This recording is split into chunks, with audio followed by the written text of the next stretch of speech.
Hello and welcome back to the Raspberry Podcast. I'm pretty excited today because I have something a little bit different. I have a completely non-jiu-jitsu related podcast.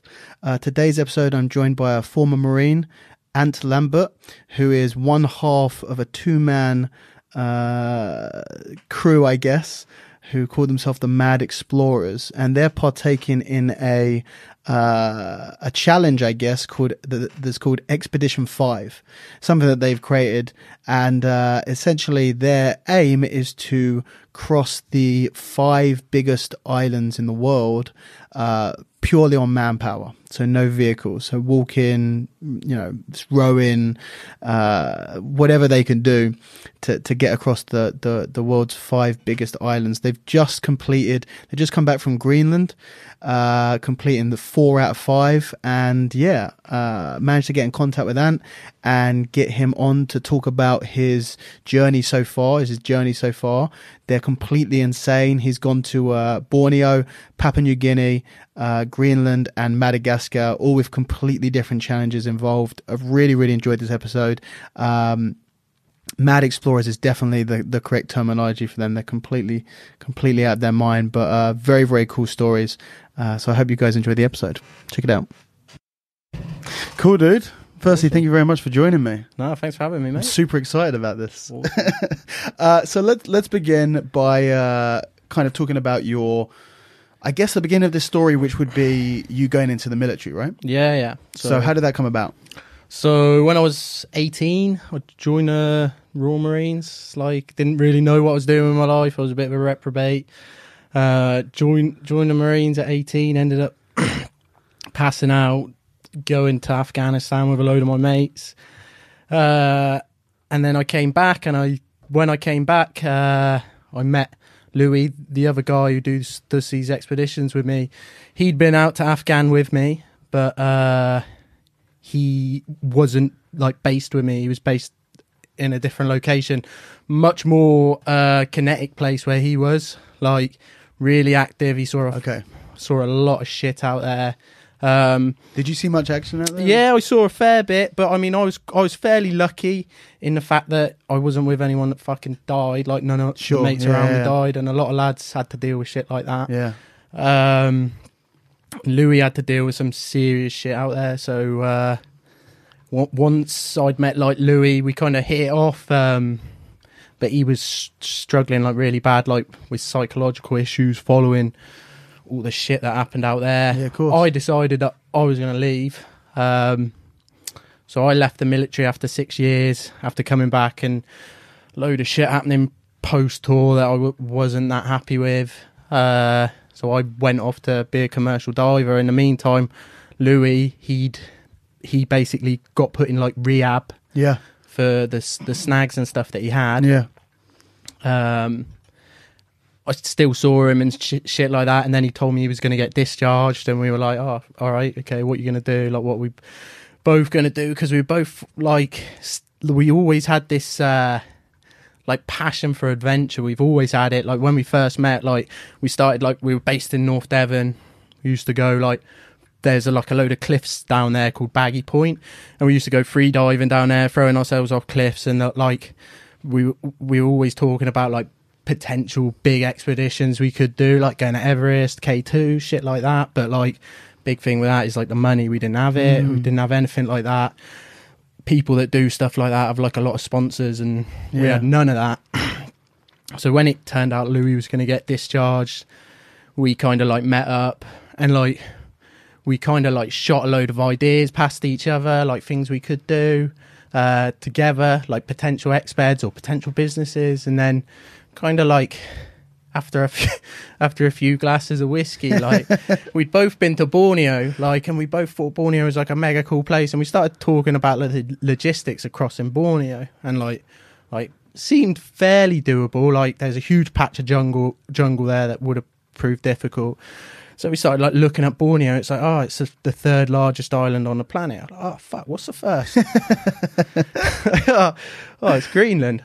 That'd be quite cool to go across there. And then we're what's the second? What's the second? New Guinea. Fuck, that's even cooler. And then we looked at the top 5, and we're they're all fucking complete wildernesses, and we were like, I think we've just found like our USP, you know, like because there's nothing like unique about us. We couldn't like sell it, you know, get sponsorship on the fact that like we're two ex-Marines, you know, we've all got all our legs, you know, Louis got his issues, but it's not something that people would normally back. Well, you know, this is one of the things with the PTSD, which is it's not a sexy injury. No, right? No, not at all. So you can't see it. Nah, and you can't. Yeah, it's very hard for people. It's hard to sell. It is hard to sell. Yeah, but like it's such a big problem. Yeah, it's massive. Like I know that you hear the statistics of veterans and like suicides, but I think it's like so much bigger than what you hear, especially for the guys that served on the front line. I think like most of the statistics you hear for that shit, it's like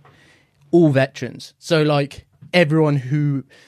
It doesn't matter whether they were serving sausages in the galley, or you know whether they were operating a radio. You know, I think they need to like start looking at the guys that actually did the shit, because I know lads that have topped themselves. I know lads that are like completely fucked from it. Yeah. But it seems more like under the radar. Like you do hear about it every now and again, but I think the problem is massive. Yeah. Well, I think it's getting better, and I've had quite a few military guys on here, and we have spoken about this stuff on this podcast before.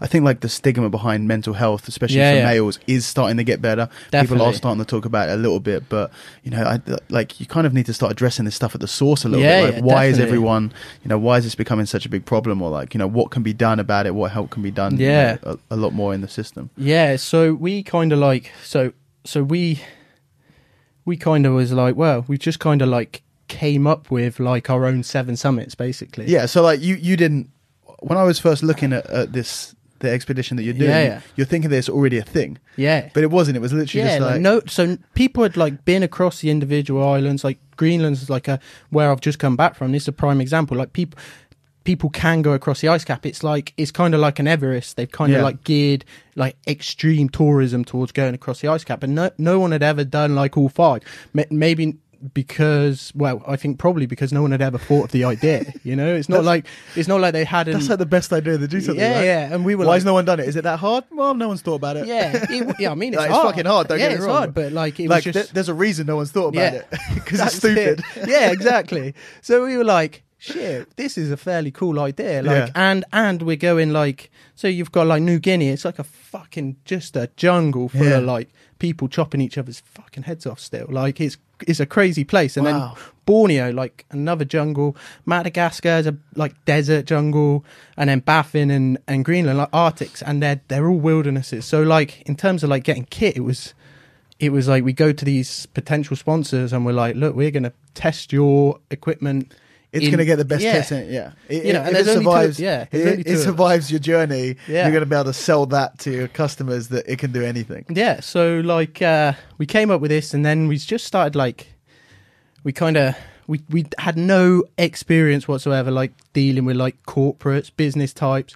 Like I'd come out of the Marines, which is like a group of like the most politically incorrect young men. Like working together, and become a commercial diver, which is a group of the most politically incorrect young men working together. So like I had no experience with that. Louis had a bit more through like the pathway of him leaving. He dealt with like a lot more like business types and things like that.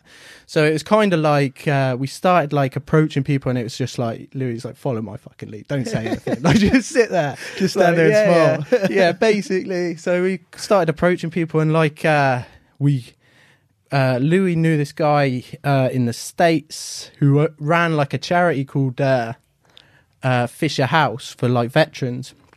He said the idea to him and said, we're going to use it as a platform to raise money for 2 military charities, which is like twofold. Like, yeah, we're passionate about it. We're passionate about helping the lads, but like when you do this shit, like, there's got to be a sell for the business, and like them giving you money or kit, it's like a tax write-off if it's for charity. You know, we're not like knights in shining armor doing this for charity. We want to do it, but we've got to, you know, find, you know, the ways to. You got to balance everything, right? Yeah. So, and this guy was like, "This is an amazing idea," and just he gave us a whole load of money to get it started, and we were like, oh shit, we're doing it now.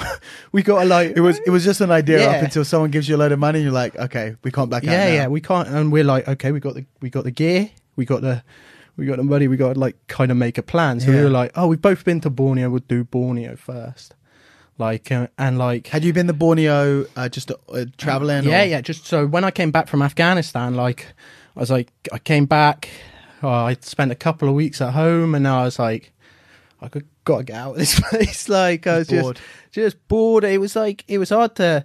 I find it when I come back from the expeditions as well. Like Afghanistan, like it's really tough at the time. Like everyone complains about it, but I think like for a lot of the young guys and stuff that served out there, who served out of the FOBs and in the checkpoints and stuff like that, like life is so fucking simple. Like it's basically like what humans are designed to do. Like you kind of fight, you sleep, Yeah. you eat, and you're on guard or something like that, and that's it. But you've got all of the guys around and you. you've got everyone's everyone doing the around same you. thing. Yeah, 100%. And It's very tribal. yeah, massively tribal. Which I think, like, when people say tribal, it sounds like a negative, but Yeah. that's how we're meant to be. Yeah, and it's and like I thrived out there, like in terms of like when I was in the Marines, like I was fucking shit. Like when I was like on camp or in the country, like I was just like mediocre at best. And then out in Afghan, like I had like my best reports and things like that, just because it's like,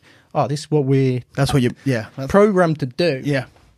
You could feel that. You could feel that, like, this is what we're meant to do. Yeah. Once you're out there. So I came back from Afghan and I was like struggling to kind of like, modern society, like shit, I've got to like, worry about bills, all this kind of just normal shit. Yeah. Like, and I just like I was like looking in a magazine, seeing a picture of Borneo. I was like, fuck it, I'm just got my like savings from Afghan. I'll just go out to Borneo went out there for a couple of months and then came back to work, and I was like, yeah, happy days. It was good. It was good to kind of like transition back. It was a middle ground between Afghanistan and home. Yeah. So it was a cool place. So like Borneo, it's like made up of like 3 countries. So you've got like Malaysian Borneo in the north. There's Brunei, which is almost like a city-state, which is its own country. And then the southern half is owned by Indonesia, where it's like the southern 2/3, called Kalimantan. So I'd been to Malaysian Borneo, but we decided to like, the meat of the island is Kalimantan. So we decided, let's go across Kalimantan and basically handrail the equator, because the equator goes straight across. Wow. So we started like looking at planning it and stuff like that. And Were there resources for this sort of stuff? Was this something that people did? Because your whole thing, I don't know whether we've mentioned it, is you're crossing the 5 biggest islands in the world. Yeah. Just purely human power, on manpower. Yeah. So that is walking. We looked at rowing. Yeah, rowing. Like we tried to cycle a skiing, bit, but it didn't work. Yeah, you can imagine cycling sounds good if you're traveling up and down England or America, but when there's no roads and you get we tried in Borneo. It was a nightmare. So like Borneo, you can like, there is like a thing where we did see it. You can cross like with a tourism thing, but you're like in a jeep for 3 days. Yeah, and then you're going up river in a motorboat for a couple of days. So we looked at logistics, and we saw like a series of like, there were roads and there was like logging tracks, and they kind of crisscross up into an area in the centre, which is known as like the heart of Borneo. And that is like, they basically like smashed it to bits with the logging companies, like up until the heart of Borneo, and it's so mountainous they can't get in there logistically. So there was this like, it's safe from the loggers. So there's like effectively in the centre like a border wall between like the centre and the west. Wow. So we were planning it, and we were like, right, it's going to get interesting when we get here, because we had like, I think it was about a 50-kilometre stretch where there was just nothing, mountains and jungle, and we were like, 50 kilometres isn't that much. We can deal with that when we get there. Like we can get to, there's like a village, like from the satellite imagery and all the old maps and stuff like we'd looked at, we were like, we can get to this village here, 50 kilometres as the crow flies, there's another village, and that's like the start of the west. So we were like, if we can get here, there's got to be someone, that knows, some jungle ninja. That's 50 kilometers through the heart, like what they would call the heart of all the mountains. Borneo. And that was the closest point that we could find with villages together between the centre and the west. Most of the places were like 200, 300, 400 kilometers with anything. So, fuck. Yeah. It's just like you say these numbers and I'm going, you're walking this. Yeah. Yeah, so that was about 800 kilometers from the start point. So and then it was like another 700 kilometers we had to do from that village. So we kind of like we had like a little like going away party, and like we'd kind of like I wouldn't say we bullshitted, but we'd overstated like how competent we were in order to get this kind of the ball rolling with this. Like because we really wanted to do it, and like people seemed mega keen to help us. So but you were both in the Marines, yeah, right? we were in the Marines, so like there's kind of I take a bit of like issue with the fact that like being a Marine is gonna like save you with shit. In fact, I think it's hindered us. Like, really? Yeah, I think like we came into this with like some big fucking egos and thinking like you got humbled. Yeah, well, massively. We got like whipped into check. Like we thought like like in the Marines you'll carry like Bergens that can weigh like 40-50 kilograms. So we were like, we can do that. Like we'll pack similar weights. Like nah, like whatever you do in the Corps, like it's not a sustainable thing. Like we're at the end of the day, like you're fucked. At the end of the day, you're still like you're basically a disposable tool. So they're going to try and like squeeze you for as much as you can. If you're and you've got like a huge supply line behind you, you've got mates with you, you can kind of interchange and things like that. And it was just us two, and we were like, we went into this thinking we could do approach everything as we did in the Marines, and like that you've got to like you didn't have the infrastructure behind you that so we kind of like very very early on, like we realized like we're more human than we thought, then we were like, we can do this, like, and I think like maybe day 3 being out in Borneo, like you're like, fuck, we're just like walking along this like this highway and the fucking hills just like this, and it was like 35-40 degrees, 100% humidity, and we were just like, what the fuck are we doing? Like we've still got like over 1,000 kilometers to go. So we're like, that was like, how many kilometers were you walking a day? Out there 35, maybe 40. Wow. Until we hit the center, and then it dropped down a hell of a lot. When you're going through the mountains. Yeah. So you basically you get up and you'd walk all day. That's it. Yeah, we'd get up, and then like it was cool in Borneo because like especially when we were like along the highways, or they weren't really highways. There's like one road that goes across, and it's like like a two lane road. It's got potholes everywhere, and then there's like networks of logging trails. So like if you can find a decent logging trail, you can walk along. The way. Yeah, and then on the side of the road, there's these like little tin shacks where they sell like iced tea and like bowls of rice and stuff like that. So it was kind of cool in a way. Like you could walk a couple of hours and sit down, just nail a load of iced tea, eat some rice, and then carry on going. Like it was quite like the first, I think it was first or second, no, it would have been the second day. So we got out to Borneo, had a hotel booked for 2 nights on the East Coast. So the first night was to get there, and then the second night was basically we were going to the East Coast and then coming back, and then that was it. We had nothing, nowhere to stay. So the third day we like left the hotel, we didn't know where we were going to sleep the next night. Wow. Like just walking completely out into the unknown, and there was like this big town we were staying in. There was another big town like 30 kilometers away. So we were like, we'll make it to this big town. So we like walking through this horrendous heat, like completely sunburnt, just drenched in sweat, and like this car like pulled up alongside us, and it was this like little Muslim lady in there with her husband, her 2 kids in the back, and it was like a battered old car, and they were like talking to us in Bahasa. Like I learned a bit of Bahasa when I was out there, but like it was like we were just kind of muddling along, and she was trying to like find out what we were doing, and then she was like, where are you staying? I'm like, we don't know, we haven't got anywhere to stay, and so she was like, she basically told her husband to take our bags, and then like gave us this address, And then she just went, like, they took our bags. Like, oh, I hope we haven't. Fucking I was hell. like, oh, I hope we haven't just been robbed. So we went to this address, and it was like, it was proper slums, like, Really? and like all these like houses just basically above, like it was like a stream, but it was like just a sewer. So all these houses on stilts, like, and these walkways, and like there was this little like shoe shop, and like when we came to the address, we've seen this shoe shop, and the woman was outside, and we'd seen her in the car, so we hadn't like seen her stood up, but she'd had like polio like earlier on in her life, so like her legs were inverted, she could barely walk, and she was like waving, like smiling, brought us over and like took us into our house. You couldn't really call it a house, but it was like full of like Shed, full of like shoes and backpacks, and like we got like from all the other travelers. Oh, maybe, yeah, that she'd killed. Like, but like all her kids were there, and like she'd like been cooking us food and that, and Wow.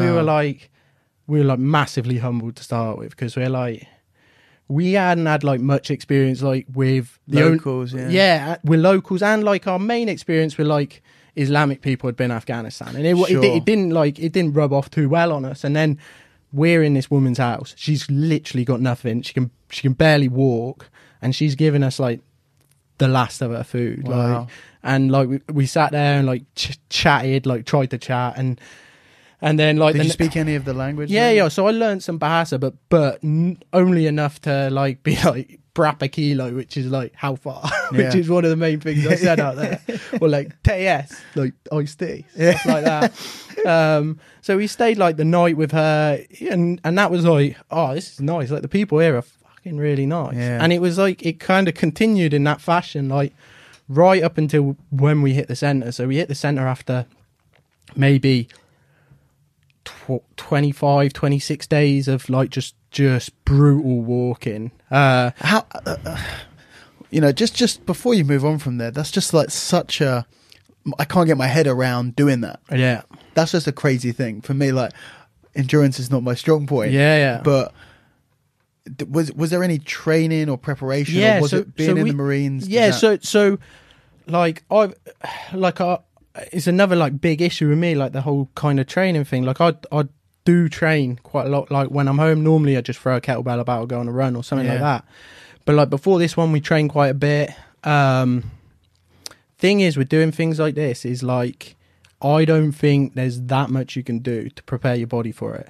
It's more in the head, I think, personally, than it is in the body. Like, and it's like knowing that it's going to get so shit. Like, it's going to get so shit, you're going to hate it so much. But it's just being able to deal with that. Like even if you're the fittest bloke in the world, it's going to get fucking shit. Your body must be fucked. Yeah, and so you're just like, and like your mind starts playing games with you. You start like you end up like getting mega annoyed with like the person you're with, or like you just start going through like these negative cycles. And it's like about kind of being able to realise that's happening and stepping back. And like, I think with stuff like this, it's 90% what's going on in your head to be able to deal with it. It's not like, like running like 100 meters or a marathon or something like that. It's about like, oh, I've got blisters, I'm fucked, I just want to stop. And it's a slow burn. Yeah, a real slow burn. Like I said, like being fit can help, but like, and it does help, but and that's one of the things the Marines helped with, because Fitness. like, yeah, and being able to like the mentality. Because like when I started Marine training, there were some guys who were seriously fitter than me, and like seriously fit, who never made it because they couldn't get that mentality of like, this is shit, like, and I've got to be able to deal with this, because like a lot of the time it is shit, and a lot of the time you want to go home, you want to be in a bed, you want to be eating warm food, but you just got to be like, fucking got to do this. That's such a good lesson for other people, isn't it? Like, that people will see you achieve something incredible, like walking, what was it, 1,200 kilometers? Oh, 1,500 across Borneo. 1,500 over Borneo. And people are going to look at that, they're going to think it's incredible, they're going to think, and I guess once you've done it, they don't realise how shit it gets. Yeah, Oh, and it got shit. So when people are doing their own individual tasks, whatever it is, whether it's they're going through a rough patch at work or in relationship or whatever, and they expect it to be easy the entire massively. time. It never is. You've got to walk that fucking road, don't you? And it's hard, and it has been hard, and like now coming back from the fourth island now, like I know that's going to come, and I can prepare myself for it. And I in the Marines was the same. Like, it doesn't matter like how fit you are, how strong you are. At some point, there's going to be like that low point, and you're going to have to basically confront those demons. Confront them demons in your head, which is seriously difficult at points, especially when you're low and things don't seem to be going right, and things go wrong, like in Borneo. So like going back to when we got to the centre, like we had one bit before then where we ended up going through the jungle with a couple of locals. That was about 4 days. They told us it was a 1-day trek. And so we took like 2 days of food. They didn't take any food. They didn't take any food? Nah, so at the end of the first day, we were like, we thought we were supposed to be out the jungle by now. And they were like, we'll be out by tomorrow. So that's got to be terrifying. Yeah, well, because you don't know on day 3, you don't know that you're going to get out the next day, right? So we gave them our food. We gave them some food, and then like the next day we didn't get out, and we were like, fuck, like we need food to do shit like this. You need to keep eating because you need that fuel. And then did you have like a calorie? Not for that island. Nah, we were just kind of like, because we were going through settlements, we were just like resupping. Yeah, sure. We should have done, in hindsight, we should have kind of worked out what we needed. We did for the last one we just did. But so we got to the third day, and like it was like we had this old geezer with us called Ms. Randy, and these 2 young guys, and basically we'd like paid him to take us through this old route. It was like an old logging route that had overgrown, and it was a shortcut between the east and central provinces of Kalimantan. And he knew the route. He was the only one of the locals that knew the route, because everyone had like mopeds now, and they just used to take the big long detour around the roads and stuff like that. So he had like this ancient knowledge, and so he took these like there's like one guy in the village who knows the way through, the old way. So this was they called it the back way. So this was badass. Prior to getting to the mountainous region. So like it got to like the third night, and we were like I was like I was spitting feathers, and I was like to this guy, like through one of the younger guys who could speak English, like, if we don't eat, we're all fucked, and like you fucking told us it's a day. Jesus Christ. And like he was just like mega chill, like, don't worry, like we'll sort it, well, whatever in his language. And he was like, don't worry.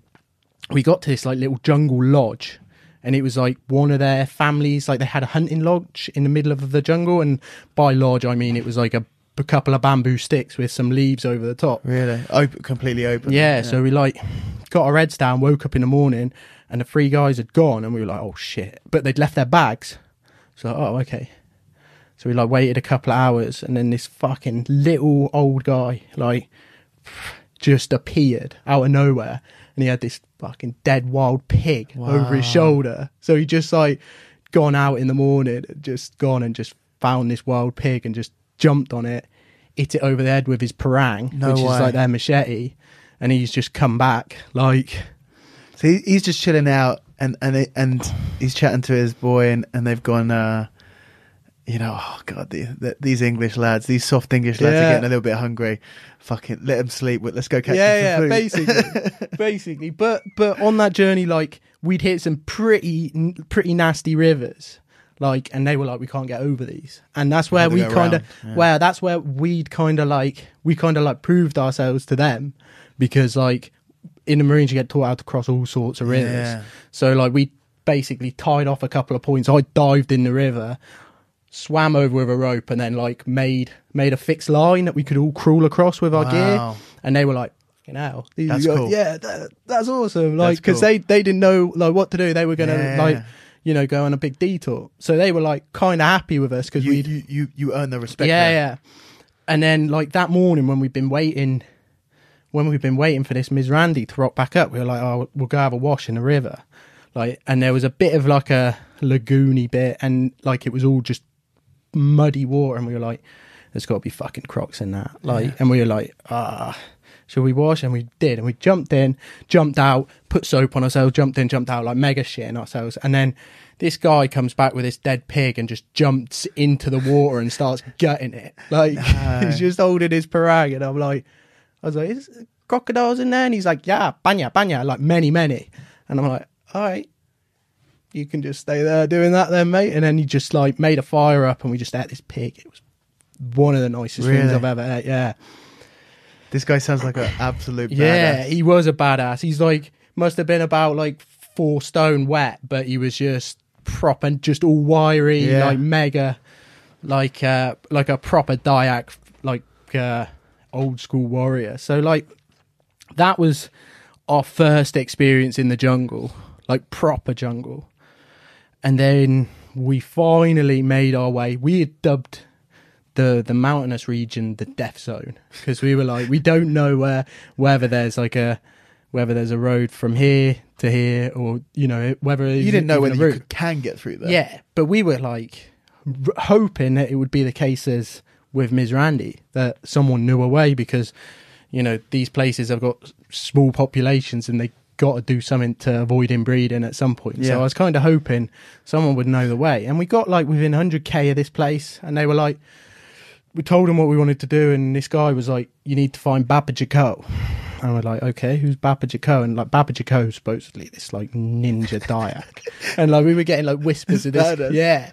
Whispers of this guy like from like 100 kilometers away. So the further, like closer we would have got, like we were like, proper movie shit. Yeah, we were like, we're looking for Baba Jako, and it's like, oh, Baba Jako, like, Baba Jako. So we're like, okay, awesome. Like then we got sent to this village and got to this guy's house, but he wasn't in. So we just sat outside, like we're just waiting for Baba Jako. So like we just wait there, and like most of these places, they'd never seen a white person before. So like you're like a celebrity. Yeah, there. So like the whole village is coming and like seeing us, and like it was quite crazy. Like women were coming and like bringing babies and asking us to like pinch their noses, because they wanted like white man noses. I don't know why, but they were saying like if you pinch their nose, they'll get a whiter nose. I'm like, all right.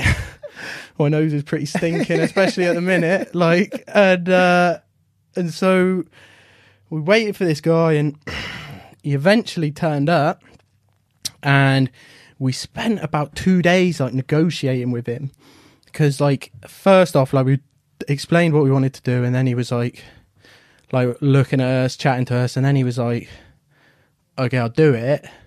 Like it was all in Bahasa, so we're kind of like clumsily like speaking the language he was speaking back, and like he was like, I'll do it, but I'll do it for like, he wanted the equivalent of like $2,000.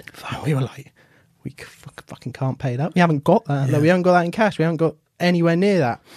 So we spent like a couple of days at his house. He was mega nice. Like his wife was making us food, and like he was just mega chill. Like he'd go out in the morning, come back with a load of fish that he caught. He was a hunter there. Yeah, he was a badass. Was this just like a tribal? Community?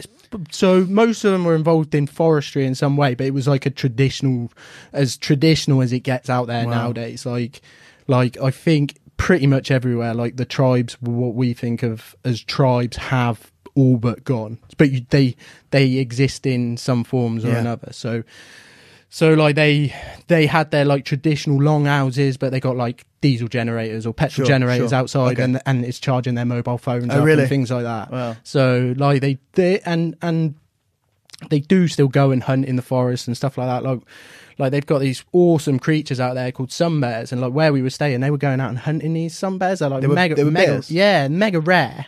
But the Chinese like pay loads of money for the gallbladder or something like that, or the bile. They'll grind it up and put it in don't know, snort it, soup. Gives them a hard on, something like that. Almost guaranteed. Yeah, anything, these guys anything's to give them a hard on. And these are rare, like exotic creatures, like.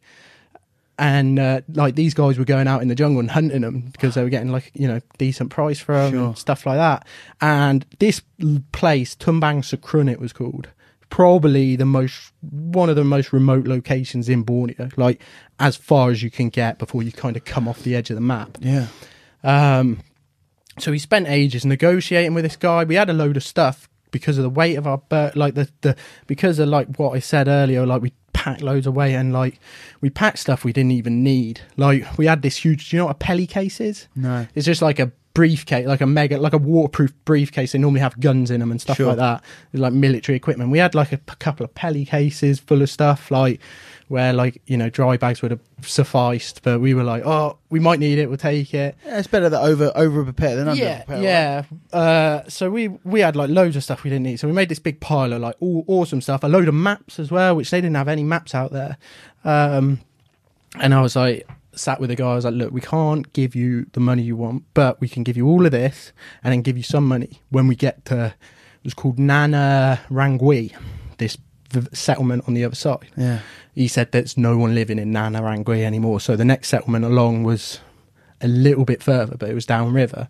So it would have been quite easy to get to. Batu Sabun, I think it was called, something like that. So this guy was like, okay, I'll take you. Like, fucking thank fuck for that. Yeah. He's like, this guy's like, we've heard about this guy for miles and miles, so he's hoofing. So we got up like mega early the next day in order to go with him, and he's like they chew like a lot of stuff called beetle nut out there. Same in Papua New Guinea, they do the same thing. It's like this, it's like a mild amphetamine. It's this nut, and they put like lime on it, you know, like the stuff you use in your garden. Yeah. They make it oxidize faster. They dip it in lime, they chew it, makes their teeth go red.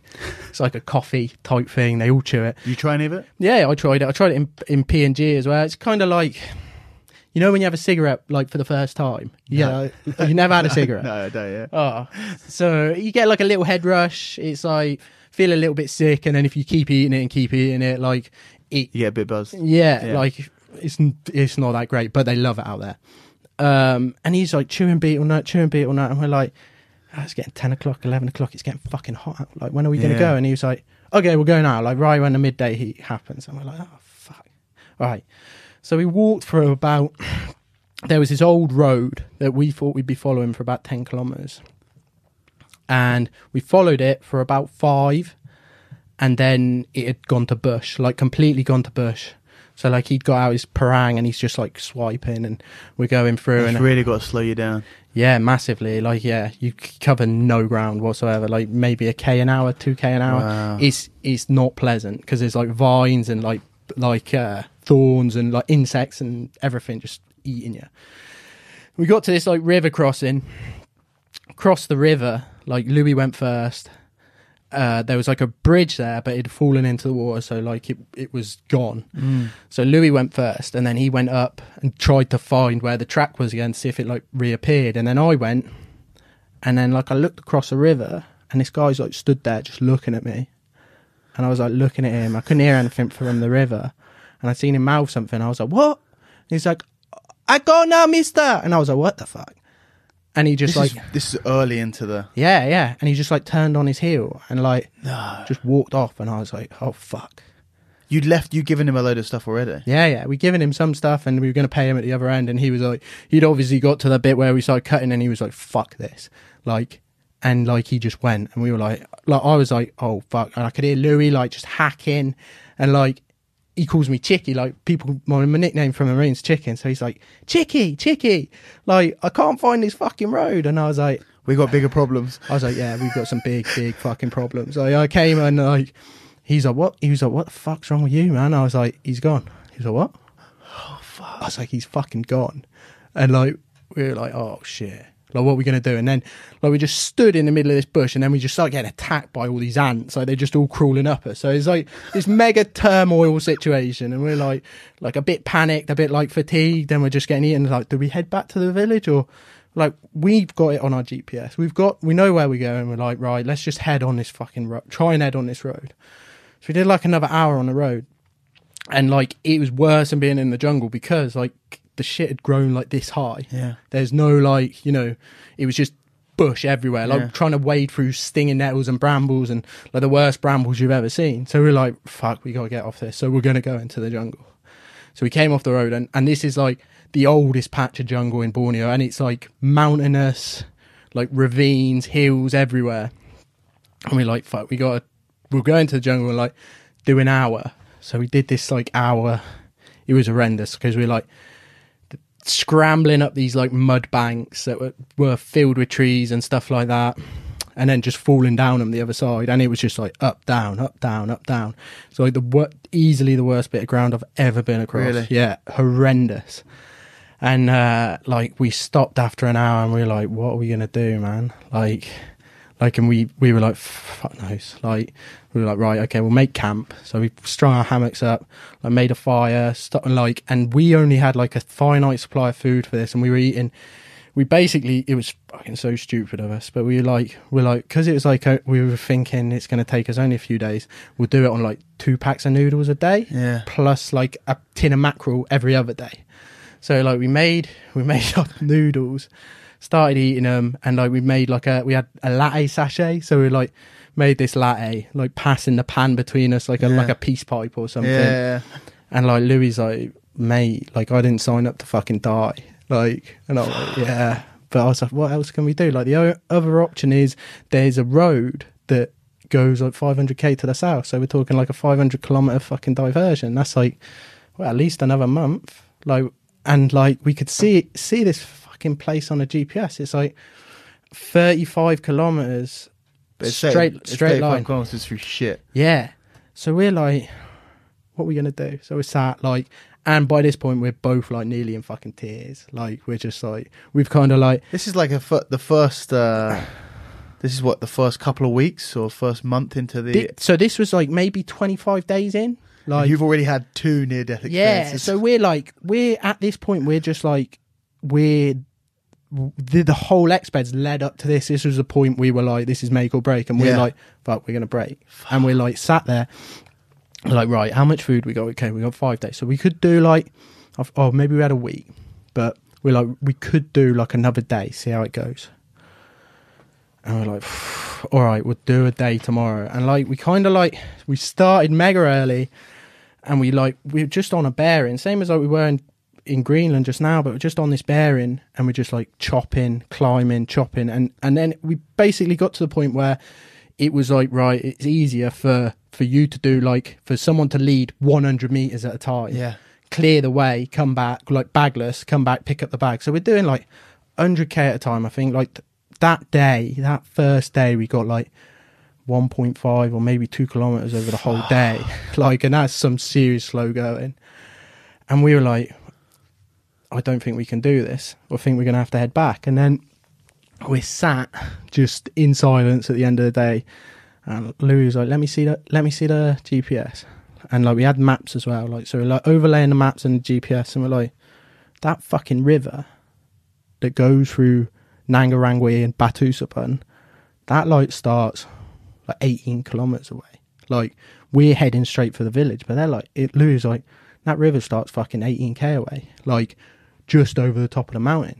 Like, what if we build a boat? We're like, what? He was like, yeah, what if we just get there and we build a raft? Like, because there's bamboo everywhere. Yeah. We had rope and we had lashings and stuff like that. And I was like, well, sounds better than cutting through this shit. Yeah, I was like, yeah, it sounds good. But I was like, mate, the rivers are fucking a real deal out here. There's like waterfalls, and it was like, it's either that or go back. So we're like, all right, let's give it a go. So we changed our bearing, and like we had to crest this mountain range. It's like 2,000 meters. And so we had like another 2 or 3 days of like pure misery. But the ground seemed to improve in terms of like how dense the vegetation was, because it was such old forest. Like the canopy had like protected it. So it was horrible going in terms of like you just climbing, falling, and slowly making your way up to 2,000 meters. And then you got to like make your way back down. And we ended up meeting this river like bang on where we thought we were, and we had like a day's worth of food left. So we like found a load of bamboo, just hacked it all down, like, and made like, I don't know, like a Johnny Age 5 attempt at making a bamboo raft. Like tied it all together, tied all our gear to it, and we just like sat on it and just prayed. And like it worked. It worked, mate. I'm still here. We got to Batusavan that night. I think we did like, the river ended up doing about 30 kilometers because it was like weaving, but like the but raft, you were moving. Yeah, we were moving, and the raft got smashed to shit. Like we went through like a load of rapids, no waterfalls, thank fuck, but a load of rapids, a load of like horrible patches of river. But like everything stayed on. We stayed in one piece. There was one point where we hit a rock. Louis got fucking thrown off and like pinned under the rock by the current. And like I was like the other side of the raft. So like I was downstream from him, so I couldn't reach him. And like I think maybe like 20-30 seconds went by. Like it wasn't a long time, but he was just under the water. So 20 or 30 seconds went by, pinned underwater. Yeah, that's a long time. Yeah, well, it wasn't. It was, you know, it could have been 10, but it seemed like fucking. That's a long time. Yeah, it seemed that's like 20 minutes. That's 20 minutes. That's a long and I'm time. like, I'm trying to like scramble up this raft. It is just a sack of shit. And he just like appeared out of nowhere, and I was like, fucking hell. I was like, this is fucking seriously dodgy, mate. We need to get out of here. So we end up just sitting on it. Reached this settlement, and there was like, you could hear like the hum of the, like before we got there, you could hear the hum of like the generators, and there was like chainsawing going on in the forest, and we were like, there's people here. We fucking made it. Like we were like kids at Christmas, and we got like that must be that's got to be one of the most incredible mental feelings in the world. Yeah, because how many people, and now you guys probably to a degree have already being out in Afghanistan and stuff like that, but like how many people, civilians, have like genuinely faced death and come out the other side?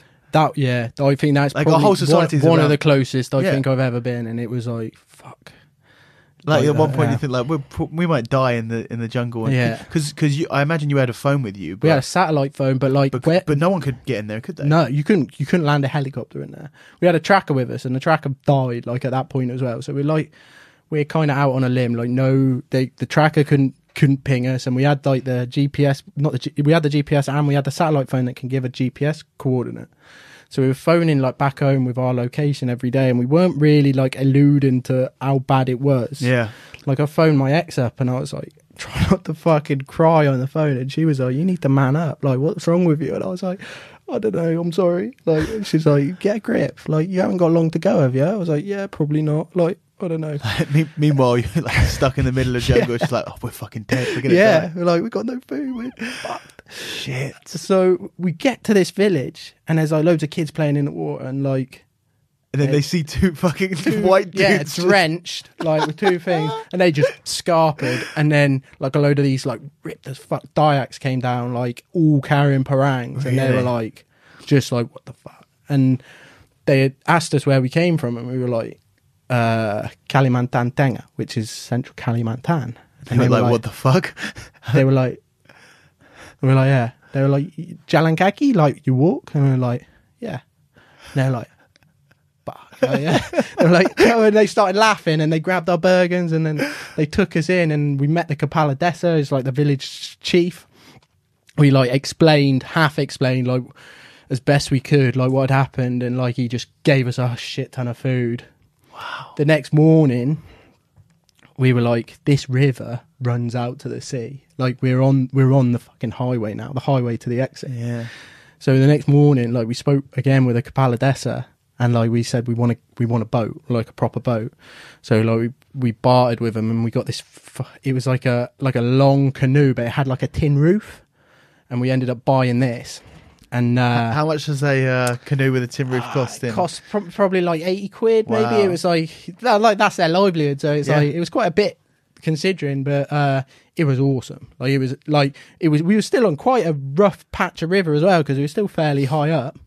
But it was solid. Like they build it out of the hardwoods out there, which are bombers. And we just ended up being on that for the next, I think it took us like 10 days, because like we were going downstream, so we were covering some serious ground, and we were just like taking it in turns. So like at night we just kept going. Like Louis'd sleep on the floor for an hour, then I'd sleep on the floor for an hour. It was rowing. Just rowing all the way down, and we'd stop at like settlements here and there until we got to the tidal delta, where the tide was pushing us back too much. So we just basically like gave the boat to just some local fishermen. We were like, there you go, you can have that. And then jumped on a road, and then we were about 100 kilometers away from finishing. So we just like grizzed it for the next like 2-3 days, just smashing it on this road. Got it done, and like we were like, oh well, job done. Like next stop, Papua New Guinea. So we were like like we had like left so much to chance on that journey, like especially like the area with the death zone, and we were planning on doing that in Papua New Guinea, and like when we got back we were like, we'd leave nothing to chance.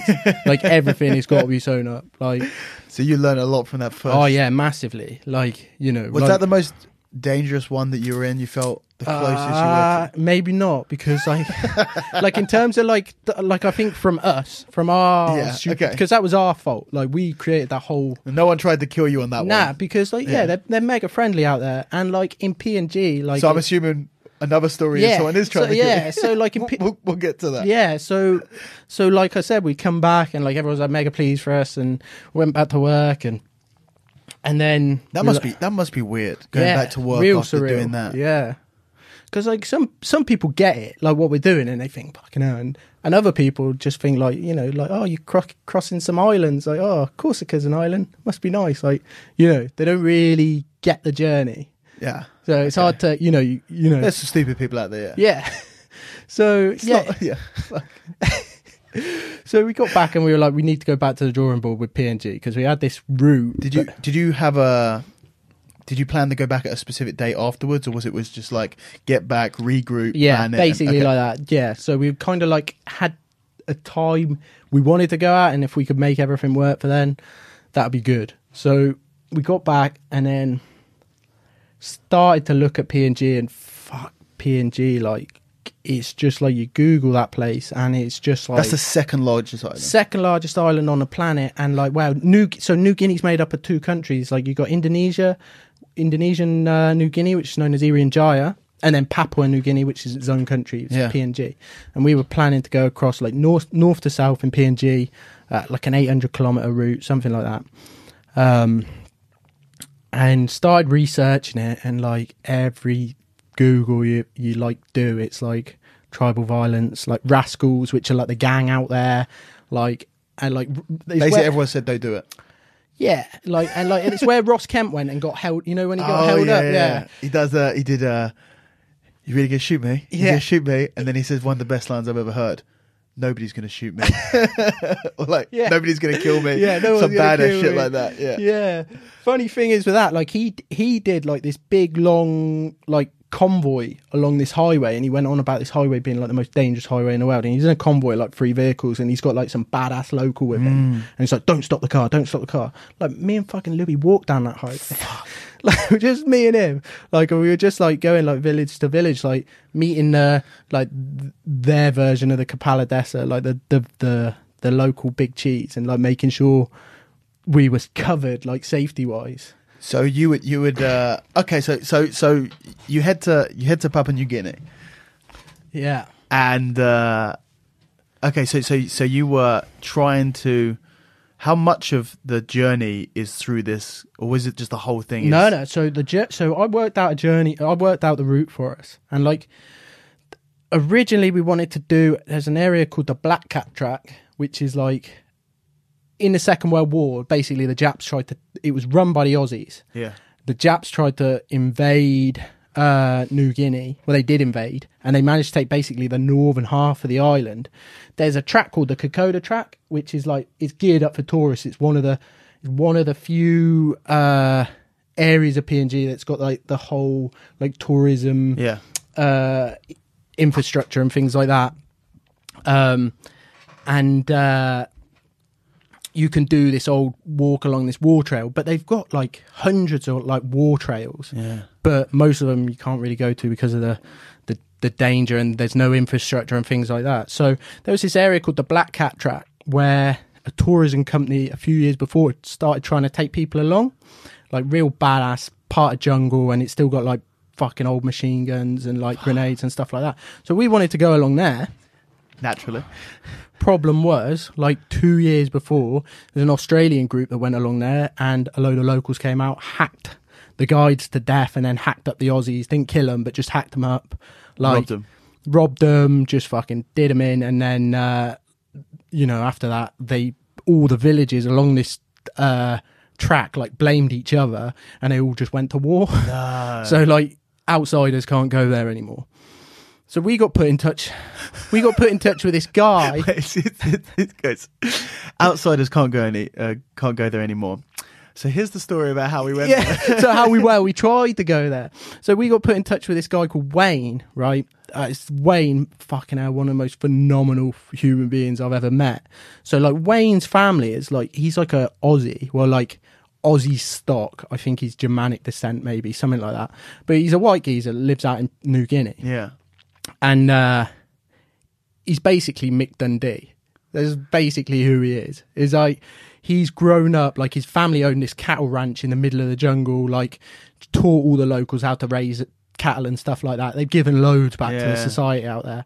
And we got put in touch with this guy because as soon as this attack happened, he went in on his own looking for the guides. Like he went village to village, like negotiating, bought a load of pigs in to try and like, because pigs are like the currency out there. Sure. Pigs will like settle any tribal dispute, things like that. He went in, tried to like calm it all down. So like someone was like, you need to talk to this guy. Like, so we got in touch with him. You need to talk to him. Yeah. So got in touch with him and he was like, fucking hell, what you guys are doing is awesome. Yeah, I want to, be a part and I want to help you. But I don't think you can go on the Black Cat. I think if you go with me, it'll be all right. But like, I'm quite busy with what I'm doing. But then he suggested there's this place called Shaggy Ridge. There was another battle there. And it's similar. There's no like infrastructure built for tourists or anything like that.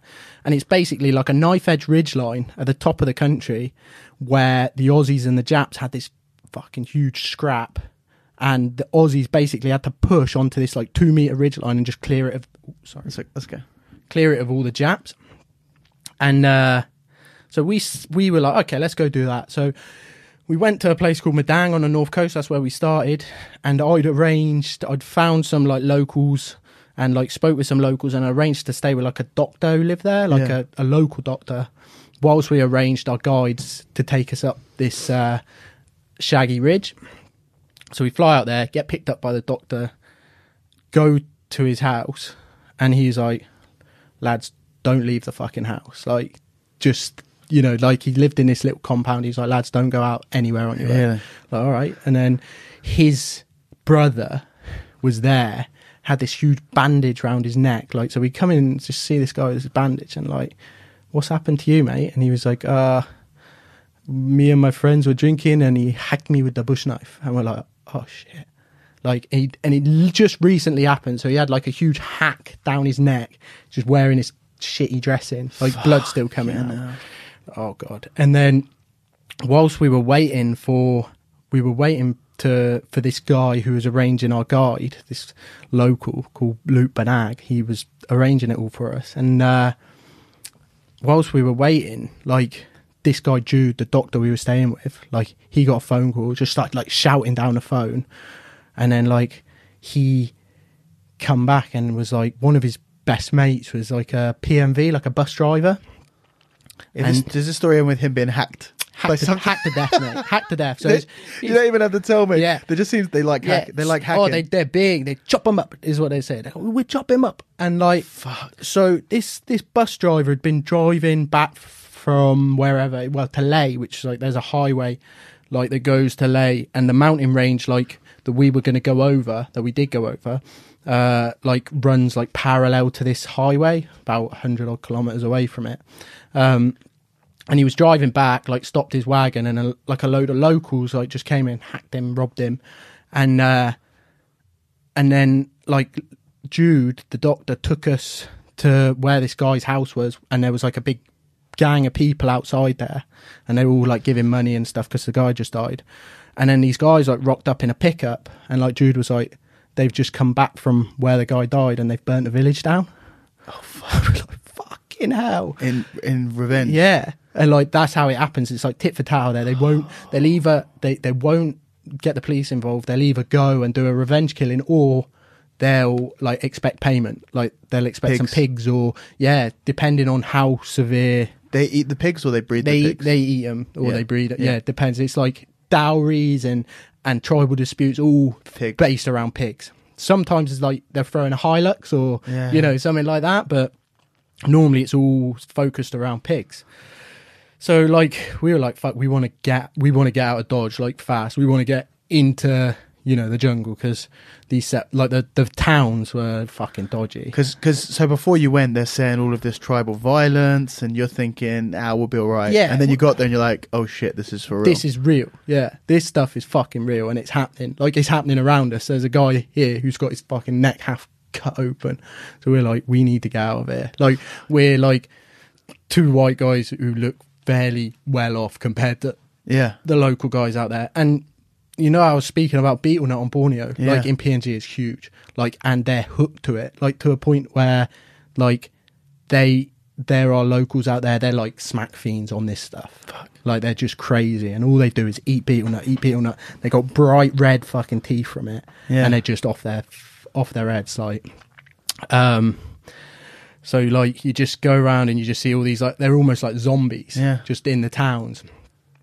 So we managed to persuade this guy to arrange the guides for us, and then we went away from the town and into like the jungle settlements, and like it's like they still have the violence ongoing between like jungle settlements, but like in terms of like the view and like how it feels is so much nicer. So you go from like these little tin shacks like by the side of the road to like bamboo houses and like just coconut trees everywhere, and like it just almost like feels like you're going back in time. And we had this like local guy called Stanley who said he'd take us, like mega young guy, mega dark. So like out there, because it was so tribal for so long, I think like the settlers, like the whites arrived in like the late 1800s. They, like, on the island, there's like 820 different languages spoke. And it's all because like the little tribal areas. So you go from place to place. Like these like locals have their own like genetic makeup. So you'll go like in the highlands, they'll be like really short, really muscly. And in the coast, they'll be like tall, thin, like a lot darker.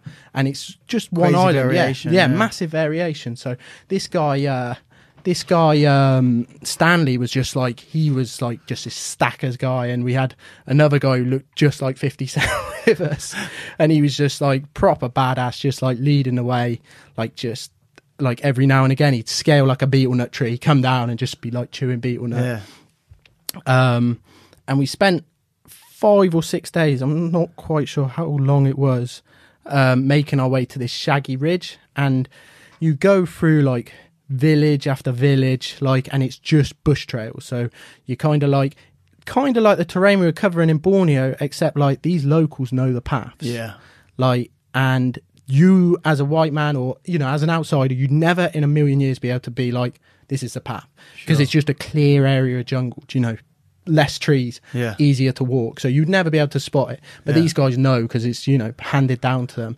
And we'd be like crossing big rivers and going over huge mountains, and it was like physical, really physical. But we had the local gurus with us, which is like, if I was to ever do anything in a jungle ever again, you get a fucking local, because they know their shit. Never. Well, you tried to get a local on board and you fucked off. But I'd never ever advocate trying to make your own way through a jungle, and I never would do it again. In hindsight. So these guys took us to Shaggy Ridge, took us up, and we got to like a saddle. So a saddle's like basically on like a feature if you've got a ridge line and then it goes down and then it goes back up, that's like the saddle. It's like a saddle on a horse. So we got up to this saddle before the ridge line, and there was like a 20 mil cannon from the war, like this old Japanese machine gun, like in an entrenched position that just hadn't been touched.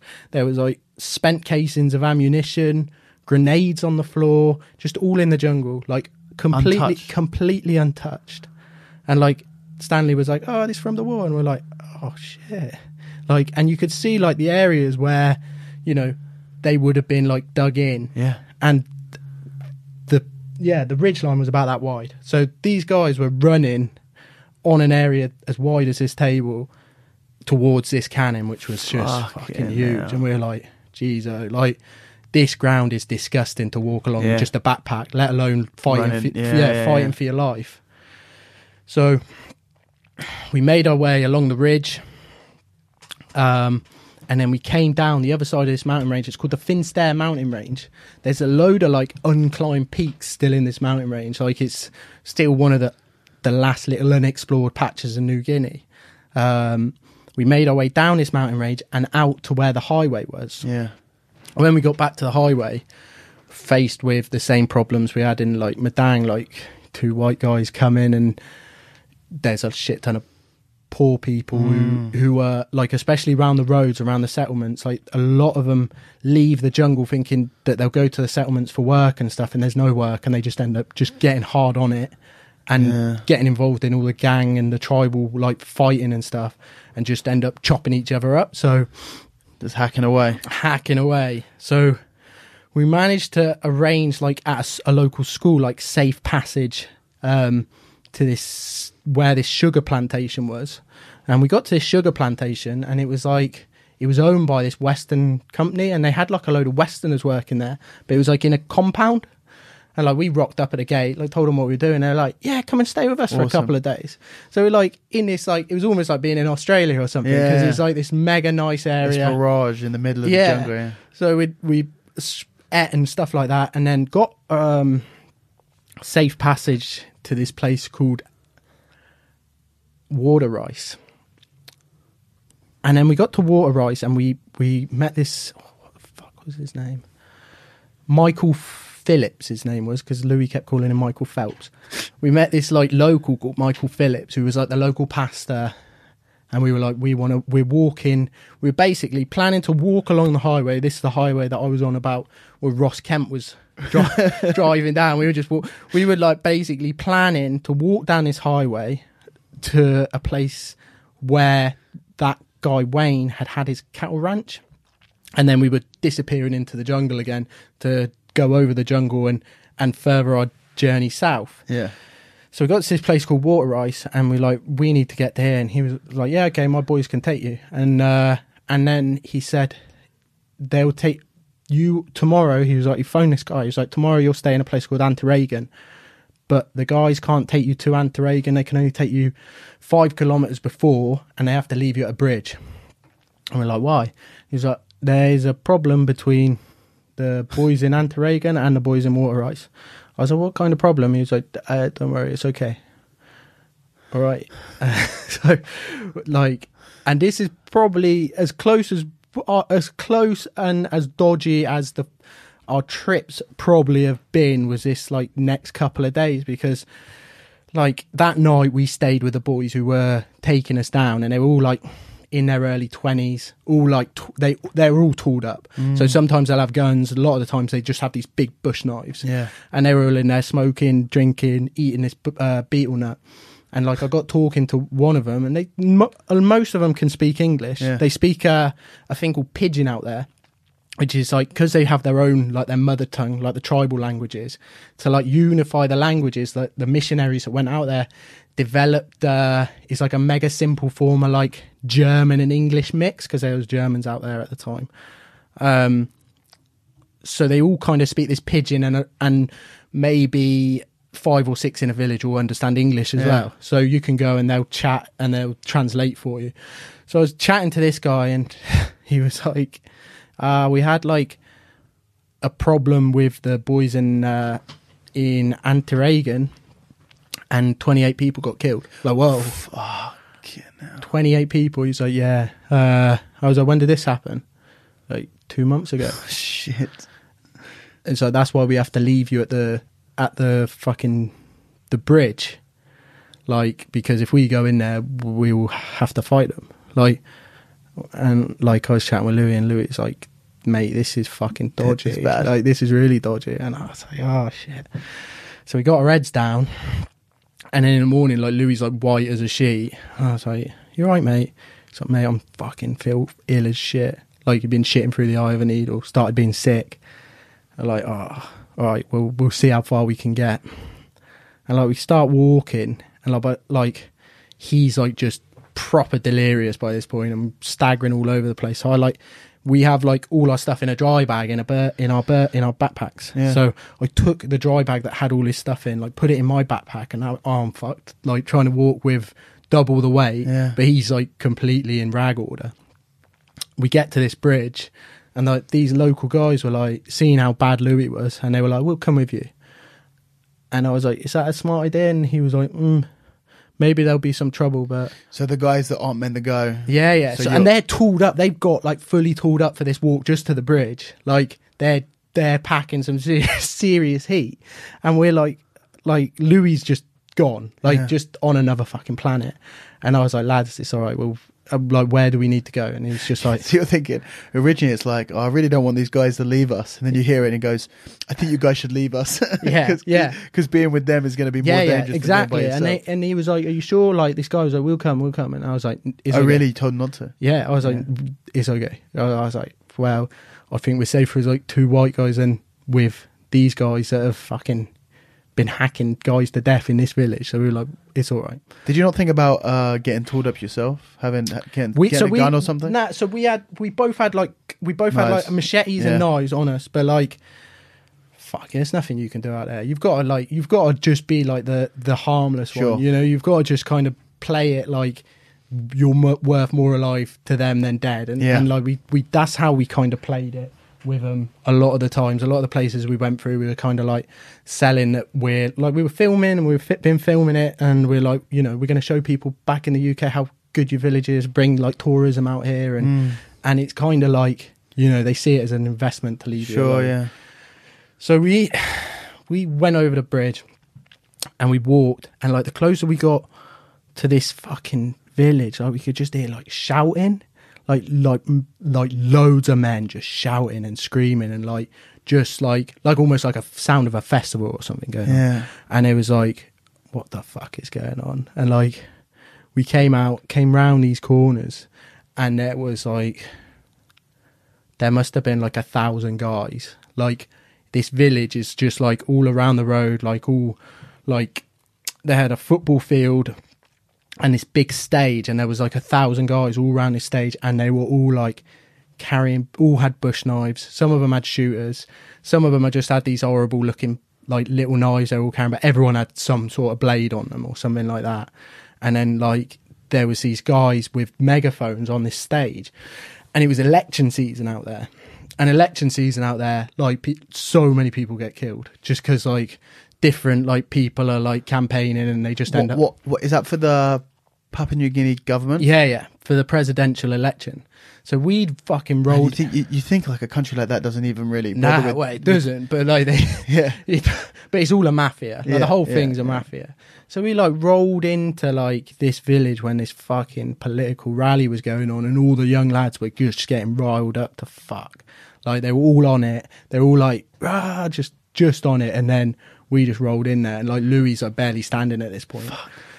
And like got there, and then just this crowd of people all gathered around us, and like we weren't a threat. So it was just like they were more like curious about what was going on, but it was like, oh my fucking God, like what the fuck is going to happen now? Because it just takes one person to be like, that's a nice bag, that's a nice watch, fucking. I haven't hacked anyone in a few days. Feeling a little bit hacky this morning. Yeah, so like they all gathered around us, and I was like, we need to see Ben Silas. Like Ben Silas, that's the name I got given. And he was like one of the main pastors or some shit, like one of the big cheeses. And like everyone's like, oh, how do they know Ben? Like, okay. And then you said the right word. Yeah, I was like, Ben Silas now, Ben. And like then this like middle-aged guy, like mega smiley, was like, boys, how can I help? And we were like, I was like, we're looking for Ben Silas. He was like, come with me, I found Ben. So, oh, happy days. Like mega nice. Like just, and most of these places, like everyone was mega nice to us. Yeah. Like you hear these stories about people getting hacked the fuck, but it's like, gonna be a few individuals. Yeah, well, I think it's most of them involved in that, but like because we were like outsiders, we were fairly safe. Yeah. And the way we played things, like, we made us safer by the fact that we kind of just solely went for the village chief and basically like had a friendship with them. We were like untouchable, almost, you know. And we got introduced to this guy Ben, and like Louis like fucked, and I was like, I need somewhere for my mate to stay. Like now he's fucked. He was like, he can lie on the floor here. Like there was like just a bit of floor under this coconut tree. So like Louis just like collapsed there, and I was like, is there anywhere like he can go like out the sun? And he was like, no, he's fine, you come with me now. So this guy fucking Ben, like mega weird guy, like mega, the whole thing had like a proper cult feel to it, the whole village. he ended up like, basically he was like showing me off. Like, so he's like, yeah. I've got this white guy with me, you know, and he's like my new like little toy. So like he ended up just having me like for the next 4 hours whilst Louis just like unconscious under Under a tree. under a coconut tree, just like taking me around like group by group, like introducing me. And I was like, can we get Louis like in some show? He's like, yeah, later, it's okay. And then I was like, look, we were with like a couple of guys earlier, like from Water Ice, and they were gonna come with us, and he was like, nah, they'd got fucking hacked up if they'd come here. He was like, we would have had to kill them. And he started going, he started like talking about like the dispute, and it had all revolved around some kids had tried to steal some Pepsi off like one guy's fucking like little market stand, and it ended up with 28 people getting killed. And like he just escalates. Yeah. And he's like, when they came here for the retaliation, he was like 28 of theirs died, so they came here for the retaliation. So it was 28 attack. of the Well, this is what he said, and he was full of shit. And like, he said, he was like, when they came here, and he was like, they killed many people. And I was like, oh. He was like, but we have very, very powerful sorcerers here. And I was like, oh, okay. And he was like, and they bring them all back. And like, it's big, it's so big. Like, so the sorcery thing out there, like where we'd been, the other settlements we'd been staying in, they'd told us if they suspect someone of sorcery, they just cut them up. Yeah. Like, and further down the line, like we met this copper who had been to a village just after like they'd attacked someone suspected of sorcery, and they'd fucking butchered this guy and then gone and found his 3-year-old son and castrated him. And like this copper arrived just after that happened, and he said this fucking kid just bled to death. And they did it because they didn't want like the male line of the sorcery like carrying on. And he was like, and so we'd been hearing like, you know, if we suspect sorcery, we're going to kill him. And then we in this settlement, and this guy Ben's like, we have powerful sorcerers here, like, and they bring everyone back from the dead. I was like, fucking hell, like, seriously, like, is this for fucking real? So we like just hear that, and I was like, oh, we need to get out. Did you here. say, can you get some of your sorcerers to sort out Well, my mate? They did. Oh, really? Yeah. So they basically like he got his sister to do. He called it hot water therapy, and they basically got this big like vat of like boiling water. Well, it wasn't boiling, but it was steaming on a fire, and they were just getting like mugs and just throwing it and like chanting around him, just walking around in circles, just throwing these mugs on him. Louis just like, what the fuck is going on? I just need to get my head down. Like, I was worried he had like malaria or something, but we had like a self-test kit. So like eventually he put us up in like a little bamboo shack.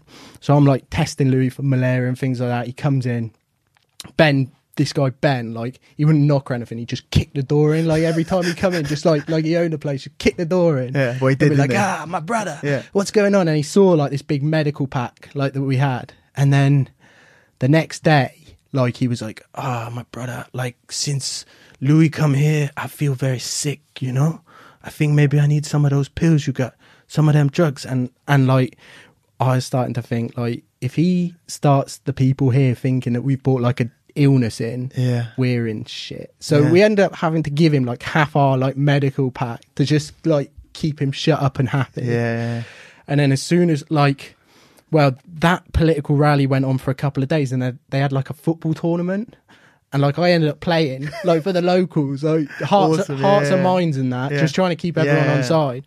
I ended up playing football. You stayed in this village for a little while? Yeah, for like, well, just whilst Louis got better, so we stayed another 2 days. Okay. And like I was phoning this guy Wayne, who we were supposed to be meeting further down the line, like about how worried we are, and he was like, "Hey, it sounds a bit fucked up, mate. Like, probably hurry up and just carry on, get yourself down to Chiversang," which is where he grew up. And eventually like Louis was all right, and like Ben arranged one of his like kids to take us to the next village. But like on our way to this next fucking place, like he'd sent, and it was really weird because I kind of thought we were like getting held up. He'd sent these guys, and they were all fucking tooled up, and they wanted us to come into the jungle with them. And they were being like, so we were walking along the road, and these guys just appeared, Like, there was 3 of them all tooled up, and they were like, they had this bag with them, and they said they wanted to sell us some like precious jewels or something. Yeah. And like they said Ben had sent them to sell us these jewels. And I was like, we're not going in the jungle with you. Like, we're not coming off the road in the jungle with you because it's just fucking dodgy. And they were like insistent, like following us. And we were like, look, come with us to the next settlement and we'll pay you for looking after us, basically. Yeah. And we kind of just flipped it round because it was like a really weird experience. Like, these guys just appeared, like, and they were like, you need to come in the jungle with us. And we're like, yeah, we're not going to do that. nah. So we went for another couple of settlements and then ended up where Wayne's family was. And this was like, this whole area, like, was all under like Wayne's protection. So like, we had the next week or so, we were going through the jungle. Like, we were safe. It was sound. We had this like local guide called, he was worked on the cattle ranch. His name was Ishmael. Mega sound guy. He was with us up until we left that area. We crossed this river out there that was like 2 kilometers wide, and we just were like swimming, and it was like, supposedly it's got crocs in and all sorts, so we're like swimming, and it's got like big mud flats and then just big channels, and we just went over this thing with him. Like, in hindsight, it was a fairly dodgy thing to do. So we went through this area, which is another area that had like loads of war history, and Wayne had sent me like a load of GPS files of like planes that had crashed in the area, like during the war, that had been shot down. And we found 2 of them. So we found this old World War II bomber that was just crashed by a tree. Tree had all overgrown it. Yeah. And they used like bullet holes all in the fuselage and stuff like that. And then we found an old, I think they're called K1s or K2s, which is the old kamikaze planes the Japs used, just next to someone's village. And like, obviously no one out there lives past 40, but they pass all the story. Yeah, they're fucked. So like, 40, 50. There's not. I think the last surviving. Why is that? Is that just is it too much environmental? I think. Yeah.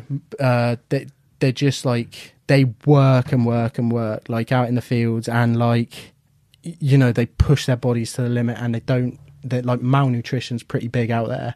Like, they don't starve, but they've got most of them have hardly any protein in their diets, eat a lot of bananas. Like, we were struggling with the food because like, a local can like go for like a day on like a couple of bananas and a taro. You eat that and you just like try and walk up a mountain. You're in absolute rag order. So we found these couple of wrecks, which was awesome, where we found this old kamikaze plane. Like, we were chatting with the locals there, and they said that the story is the pilot was still alive when he crashed, but the locals were all like on the Aussie side. So he just they hacked him up. So we came out the other side of this jungle area, and then we hit another highway and another dodgy highway, and within about a day of walking along this highway, the police had found out what we were doing. And we ended up having like this armed escort for the next 2 days, because they were like... They walked with you? Or? They basically just drove behind us, just tooled up. Wow. They had like this like where it's like a Korean... They had like a cheap version of an M16, which is like Korean made. Yeah. And a shotgun, like a pump action shotgun. And so like, they just drove behind us for a couple of days. You felt safe then? Yeah, we're happy days. We got the law. Like, and they're like... They scrap, like the law out there are not afraid of having a fight. Like, really? they do, like, they're busier than most like armed forces were in Afghan, because they're having, that's crazy. Yeah, they're just having like gun battles with the rascals and like sorting out tribal disputes. It's mental.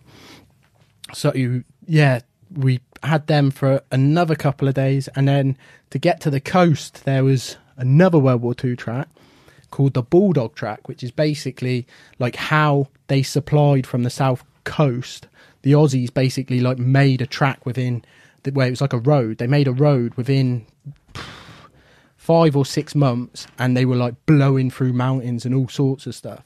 So there's the remnants of this track. A lot of it's gone to bush, but we wanted to go down this track, and we got to this settlement, and this guy called Hennis, like this local guy, was like, you boys want to do the Bulldog Track? I take you. Like, and he was just a massive weed head. Like, he had this huge bag of weed and was just like, just smoking it the whole way. Yeah. Like, I don't think he knew where he was going, but he kind of like, he led us just about in the right way. Finished the Bulldog, and then there's a river called the Lakikamu River, and we wanted to get like some local canoes, like little canoes, like the little dugouts to finish the journey out to sea. Yeah. And we got to where the Bulldog camp finishes, and there was a beetle nut trader called Simon who had like he had a boat. It was like a banana boat, but there was no like canoes about or anything like that. And we spoke with Simon, like, and we were like, can we use your boat, like, and just paddle it downstream? It was like 100 kilometers. Like, negotiated. He was like, that's fine, but this river is fucking dodgy. Like, and if I need to turn the outboard on, because we're like unmotorized, Yeah. he's like, if I need to turn the outboard on, we got to go, because there's pirates that go up and down this river looking for beetle nut salesmen like me, and if they see two white guys, like, you're gonna get robbed. So we were like, okay, fine. Paid him, like, him, Hennis, and his two kids, and this just weird old guy who had appeared out of nowhere just came along for the ride.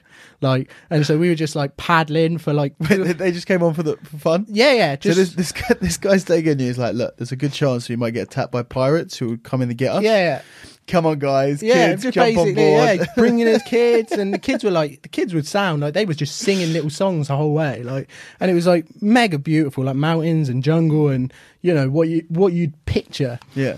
And like each night we'd stay in like a little village, and there was 2 instances where he had to flash up the outboard, where there was these speedboats just full of young lads, like, and we heard them coming. You just flash up the motor and like just drive the boat into like the undergrowth between the jungle and like the main river, and you just see these boats just banging up and down, and like he was like, I think that's rascals, but we didn't know for sure, but he was like, they just basically jump on the boat with a sawn off or something and just rob us. Just roll. Fuck. So we got down to the mouth of the river, finished the journey, happy days, waved our flags, done a couple of little videos, like a couple of tweets and all that kind of shit, and then we had to get back to the capital, and there was a highway, another highway along the south coast that went to Moresby, which is the capital, and we had to go on a PMV, which is basically like a lorry that fills the back up with people. Yeah. But we had that Hennis guy with us still, like, because he just wanted to go to Moresby for the crack, like, Yeah. so we just paid for him, and then paid for his like route to Moresby. Yeah. And we ended up on the back of this truck, and it took us about 12 hours because this truck was filled with beetle nut, and they basically needed to sell it. So we got to the outskirts of Moresby, and all these like pickups rolled up to this like big car park area, and a load of guys all tooled up again from the Highlands, like, came and like negotiated a price with the driver of our PMV for all this beetle nut. So I jumped out, I did some filming of it, and got talking to the guys that were buying it, and they say they do this every day. Every day they like get truckloads of beetle nut, bring it into the capital and sell it. And Wow. this guy was saying, the guy like heading it up, he makes the equivalent of about 10 grand a day. Fuck off. Selling this shit. No way. Yeah. And like the guys just doing security were on like £300 a day. It's all legal. It's illegal. Oh, it's illegal I out think there? they've just made it illegal. So what is it in the beetle nut that's illegal? Well, the problem is, it's such a systemic problem out there. Like, everyone does it. So they've made it illegal, but everyone does it. So they can't, even the politicians do it and things like that. And I think they've made it illegal on the streets because there's just puddles of fucking red spit everywhere. So it's like disgusting. Yeah, and it's everywhere. And it's caused like the people that get hooked to it, like, it's caused like so many problems with shit like that. But like, they have it like if I come around your house, like, you may offer me a cup of coffee or something. It's like that for them. Yeah. So you rock up at a house and there's always like a beetle nut branch hanging down, so they just dish it out, and like, that's part of their culture. It's like a massive part of their culture. Problem is, in like the towns and the cities, like, you just get like, they're just overboard, they're just like crack fiends, just like crack fiends, like, and it is like, so these guys are like selling it on the black market, making crazy money, like, for there anyway. Oh, that's crazy money for anywhere, really. Yeah. And like, you know, it's not obviously not like, you know, what cocaine dealers or anything Well, like that are making, yeah. but they're making some serious cash. And yeah, you could see like they all had these like brand new like Land Cruisers. They're all like mega tooled up, and they're like, yeah, we do this every day. Like sometimes like the deals get broken up by like rival factions and stuff like that, but it is like probably the biggest thing in their economy is the beetle nut. Wow. So like we waited for that to end, and then they still had a few more boxes to sell, and they didn't want to go into Moresby till it had sold. And we ended up in this, where apparently it's one of the worst slums in Moresby, and like we looked out the back and it was getting dark, and like there was just shit burning in the street, like fucking people just on it, just all hard on it. And like Hennis was like, put your heads down, do not move your heads. Like if they see white people in here where we are, like the whole fucking truck's gonna get robbed. Like so that like the driver of the truck had gone out and he was chatting with the locals trying to like sell his last couple of boxes, and we're just like end of the journey, like we've got a hotel booked in Moresby, it's booked, it's like ready waiting for us, it's in a gated compound, like and we're just like there heads down, like hiding our white skin, like just praying like no one looks in, and they're like white man, like fucking. So we got through that, we got back to the hotel and then booked a flight home, and then started planning Madagascar, which was number 3. Fuck. So at this point you've done 2. Yeah. Very dangerous, very scary in completely different ways. Like you said, one was kind of caused by the island itself and your lack of preparation for, you know, and the other one was caused very much by the complete people. fucking lunatics there. And which was worse? I think like mate, I'd go back to Papua New Guinea in a heartbeat. Yeah, mate, the place is unbelievable, especially like away from the towns and stuff. Like there's nowhere on earth I've been like it. Really? Like those people like in the rural settlements, they're kind of like, there's obviously like I said, like there's no real tribes left. Like maybe really, really, really like out the way in Irian Jaya, there might be a couple, but they're still living fairly how they've been living for, you know, thousands of years. And you could, like, we were going to these places, the most beautiful places I've ever been. We're like absolutely ball bagged, walking up mountains like 2,000-3,000 meters high, and like finding just settlements on these like little ridge lines, just away from everything. So it's an amazing place, and like it's got so much like untapped potential because of the infrastructure and because of the violence problems. People don't go there. It would, I think, without a shadow of a doubt, like if it didn't have those problems, it'd be like the biggest tourist place. Easily. And it's a unbelievable place. Like I want to go back, and like where we found those plane wrecks, there's like loads more. Like, and like people haven't found them, and I'd love to go back just look for them. So like, I think Borneo, like I felt like at my lowest and probably the most scared for my life in Borneo. Like Louis would probably say New Guinea. Like Louis was like, ill, and because like he was on edge, like because of the violence, and like he was much more aware and like noticed it a lot more than me. Like I was fairly happy with like the kind of arrangements we had in place and the way we were working things, but it was like you were like every now and again just like we could, like, you know, we could get hacked up at any point. But so probably Borneo. And then we came back and started planning Madagascar, and we were like, Madagascar looks awesome, like looks like a proper nice place, and like there's some violence kicking off in the south. We weren't due to go in the south anyway, so we were like, there's a few like areas, they call them red zones, they're like there's no, that the authorities can't control, and we're going through a few of them, but like as an outsider you're fairly safe. Like, and you just come back from fucking Papua New Guinea. Yeah, we're like we couldn't take the threat seriously for Madagascar. So we're like, start planning for Madagascar and that, and I was working down in Dover like full time down there, so it was like between like working 12-hour shifts, so we were trying to plan it, and then like maybe 2 months before we were due to go, they were like, the plague epidemic started early in Madagascar this year. And like, what? The plague? Like, you mean like the Black Death? Like, you know, the disease they had here in the Middle Ages. And like, we looked it up, and that's like, what they have. they have it out there. Get out. Yeah, every year they have like several thousand cases of it. Like, people die, and basically, How comes?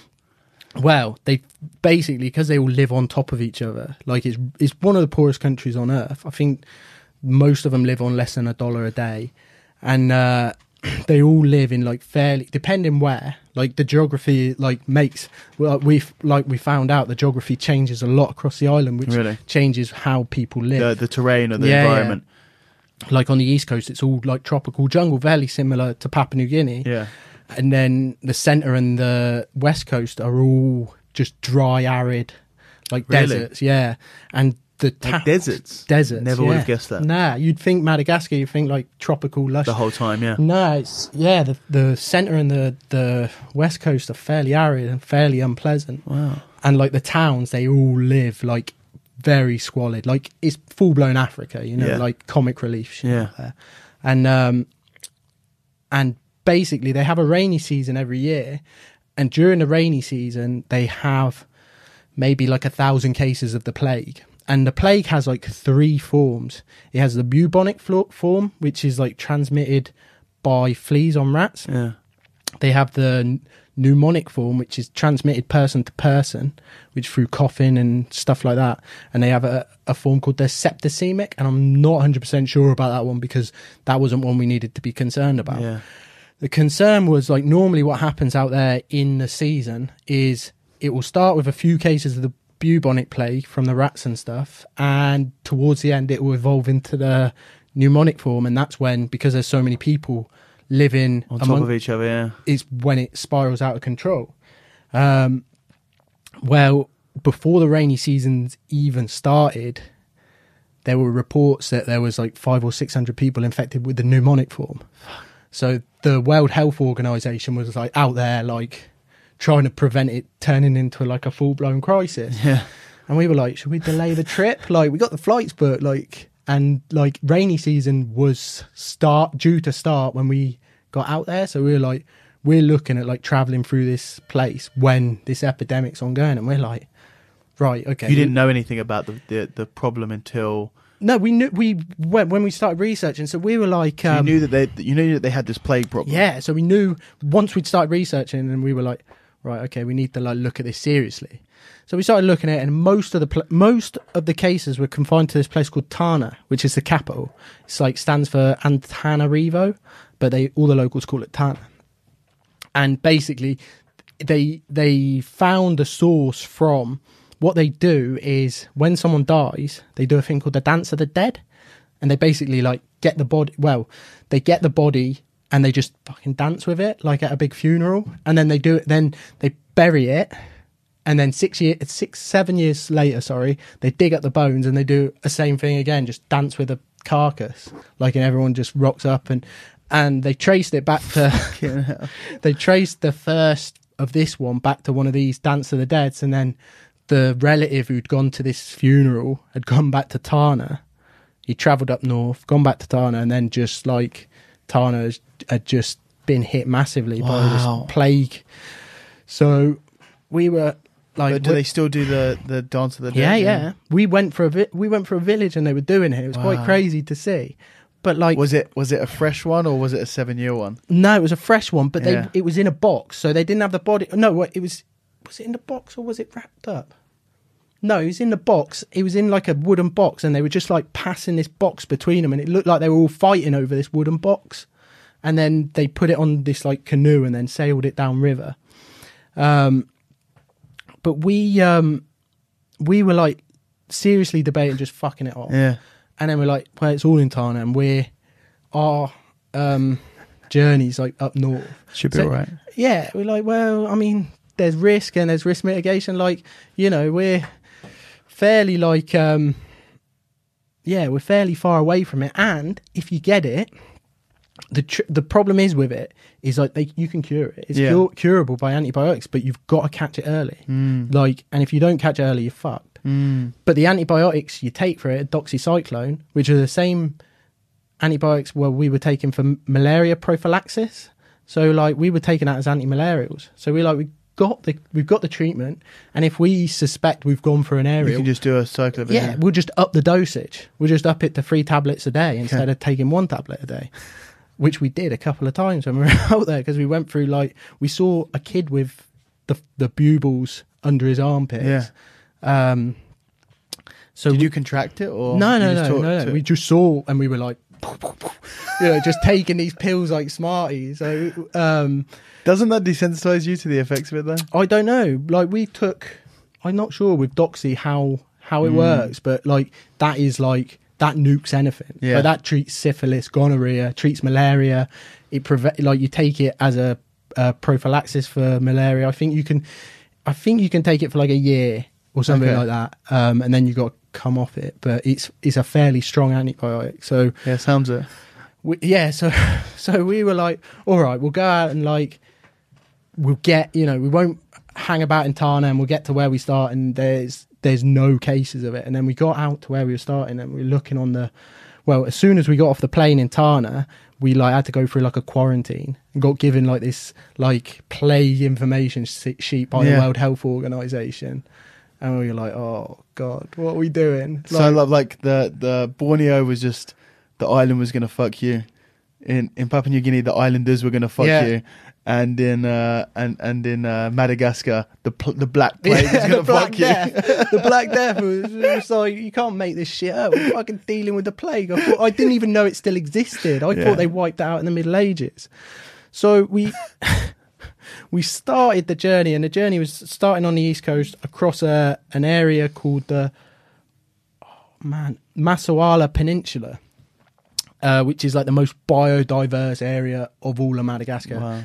Beautiful. Which has to be one of the most biodiverse places in the world. Yeah, exactly. Absolutely beautiful. Like lemurs running up trees, and fairly like I said, like, because it's jungle. Yeah. Like fairly, I wouldn't say affluent, but the people, like, they live in like just jungle shelters like they did in PNG and stuff. But with the jungle comes like, you've got fresh water, you can grow crops, you're not going to starve, your kids aren't going to starve. So it's like fairly nice area to kind of travel through. This local guy called Paulin, his name was, he told us on like the first day his sister had been eaten by a crocodile, like in the rivers near there. Like, because I was asking like whether they had crocodiles in them rivers. He's like, yeah, we've got quite a few. Sister got able one. Yeah, basically. And I was like, you're right about that. And he was like mega cash about it. It was really weird. He was just mega cash. He was like, yeah, maybe last year she got eaten. And I was like, you're right. He was like, yeah, no bother. All right. So like, you kind of think about the backstory. Maybe he like always told her to stop fucking around near the crocodiles. And one time they got her and it's like, for fuck's sake, I warned you about the crocodiles. Yeah, because he was saying like that area, they had like loads of wild ducks, so the crocs just had loads to eat, and so like the water was like well dodgy, like to go swimming and stuff in. That's a bit weird. Imagine Madagascar, you got crocodiles and ducks swimming with each other. Yeah. You wouldn't guess it, would you? Nah, Nile crocodiles as well. They are. So like we'd been like in PNG and like Borneo, they were all saltwater crocodiles. Like, and we would obviously mega aware of that threat whilst we were going through. And like the first river crossing we ever did out there, we were like shitting ourselves.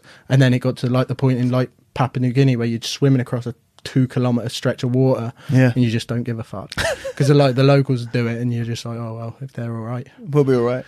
Anyway. Yeah. So we went over this peninsula, the Masawala Peninsula, and I think on our like 3rd or 4th day was when we saw this kid with this big bugle under his armpit. And I was like, to Pauline, I was like, that kid, he's not very well. And he was like, no, he's fine. I was like, he needs to see a doctor. Yeah. And he was like, no, he's fine. And like, it got to the point like where his parents had come out and they seen us pointing at him, and it got like quite tense. Yeah. And we were like, you need to tell his family to get him to a doctor, and they just did not give a fuck. Wow. So could be dead. I don't know. Fuck.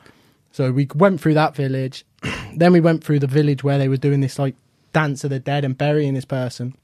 and we got invited to like the festivities in the evening, and like everyone from all the local villages were all coming to basically get on it and do like this big dancing thing. So we went, and like there's like a plague outbreak in the country, and like we're in like this area where there's just like hundreds of people all in close proximity to us, like coughing, and you know, and we're just like, we're gonna get a fucking plague. Like, 3 pills. Yeah, so we just started dropping the pills. Like, we don't know, like it was probably fine, like, but you know, you just don't know, and like your brain starts playing funny games. So we went to this big festivities. It was cool, and then we reached this town, pushed down the coast further, and then we kept Paul in with us. He'd never been to this area of Madagascar, was like shitting himself about bandits and all sorts of stuff. It was funny because like it got to the point, like you said, because we come back from PNG, we were like, no, you were chill. Yeah, we were like, no fuckers doing anything around here. Like, and like Pauline, because he'd like never left this jungle area. It was new for him. He was just shitting himself. Like, so the tables turned. You were trying to calm him down now. Yeah, and we're just like, you're all right, we're fine. So we walked. Basically, I'd got in touch with some people that they were like do-gooder Christians that ran like a hospital in the centre of the island. Okay. A place called Mandritsara. So we were due to go there. So we pushed up this plateau. Took us about 3 days of walking just uphill, and you didn't see anything. It was just all uphill, and like it was like jungle, and then it just leveled out, but you didn't see nothing dropped away. It just was like rolling hills, and we're like, we've walked a shit ton uphill. Like, we got to be down at one point. Yeah, so we're like rolling on these rolling hills, and then basically what happens with Madagascar is like you've got this like wall of like mountains, which all the tropical air from the Indian Ocean hits this wall, comes up, and then just falls on the east coast. And then when you get past it, it's just fucking desert. So like we got past this plateau, and the well just dropped away from us. It was like looking into the Grand Canyon or something. Just like bright red soil, and just like it just stretched for like eternity. All these like big red rocks everywhere, and we could see like Mandritsara on the horizon. Like, fuck, we gotta get to there.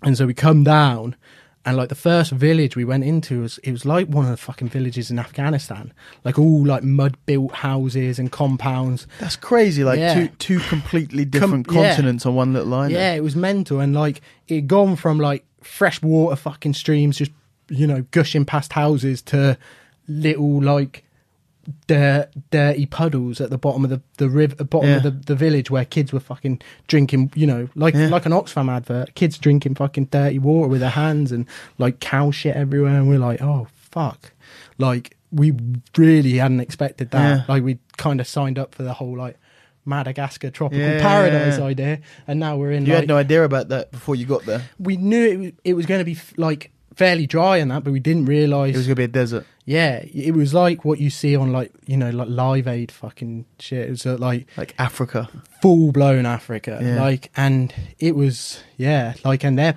like in the centre, they can't grow anything. They're waiting on the rains. They're still waiting on the rains when we get out there, which ended up being late, and they hadn't arrived the year before. So like all the crops had failed the year before. So they were in like getting desperate. Pretty desperate by this point. And so we pushed to where this hospital was, and it was a hospital run by like evangelical Christians. Like, and like, I'm not religious in the slightest, like, but these guys are like, what they do is fairly fucking impressive. Like, but they do it at a cost, you know. They push God. They heal you, but they push God onto you. And they were all from England. There was a couple from America, and it was similar, you know, they had this like little nice like settlement. And we ended up staying with them for a couple of days. So we said goodbye to Pauline. And we knew water was going to be a problem. So we'd had shipped out to them these like Christian hospital people a set of trailers. So we could like load up the trailers like and just have them filled with water. So we stayed with them for a couple of days. Louis got ill again. Like it's reoccurring theme. We normally get someone well, but he got ill, so we had to stay for a bit longer than we had planned. And I ended up going around the hospital with one of the not the locals, one of he was an English guy who was working there, doctor. Yeah. And like, man, like that put some shit in perspective for me. Really? Yeah. Like, and I was like seriously questioning like what the fuck we were doing out there, because we're like out there on like this jolly little fucking adventure. Well, not you know what I mean? Yeah. Like, we're on our own little trip, and there's people like this hospital is the main hospital in like the North region. So people will come from like 300-400 kilometers away. Like no roads, nothing like that. They'll ride on the back of a zebu, which is like like one of their cows they use, you know, for all sorts of shit, on like a wooden cart or something like that to get there.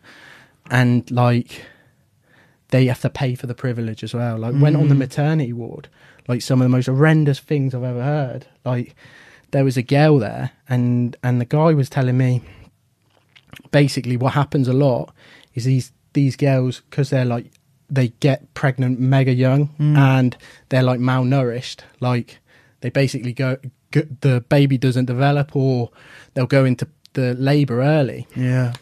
And what happens is the baby will get stuck in utero. So like basically breached, and then they can't deliver it. So they have to take them, and sometimes it's like a week walk or a week ride on the back of a zebu for them to get there. And then by that point, the baby's dead. The mum's nearly dead, and they can't operate because it's like they can't do a C-section because of where it is. So he was telling me what they have to do is like, and this is unheard of in the UK. It never happens because you're so close to a hospital, no matter where you are. But basically what they have to do is decapitate the baby. Jesus Christ. And then like 9 times out of 10, the mum might die anyway, because you know, the infection, all sorts of stuff is so bad. And like at that point I was like, what am I doing out here? Like these people are like really struggling. Yeah. And so that's why like normally like especially with like proper, they were fairly religious and they pushed it fairly hard, and I'd normally be like, what a bunch of cunts. But like I was like, no one else is doing it. If they're selling God as part of it, like, all right, fair one, because no one else is doing it. The government out there ain't doing it. Wow. There's no real charities doing it. It's just these guys. So it's like the price they pay is like, basically you get a mega discounted healthcare, but you got to like sign up to the Jesus as well. Yeah, you got to thank Jesus for it. Yeah, so seems like a small price to pay. Yeah, it was fair. You know, they were amazing people, like really nice people. Like they tried to give us a God salad at the end, like not a mega hardcore one, but they tried to give us, you know, like what are you actually searching for? You know, maybe you can find it in Jesus, maybe. So like when Louis got better, like we left there, and then we travelled through like the heart of this area, which is like, it was a harsh area, and it was like we'd loaded up on loads of bottles of water, and we were still struggling to like reach settlements that had like clean water. Like some of them had wells, but a lot of them were just like drinking from this dried up river, which was full of cow shit and fucking all sorts of stuff. So we had like purification, and we were boiling up the water and purifying it, camping along the way. We had a little tent, so we were just camping along the way. But that one for me, like, it was probably easiest in terms of like, we weren't like tired, we weren't like under threat. Like the water situation was a bit dodgy. Don't worry about it. Wait 1 second, let me get that.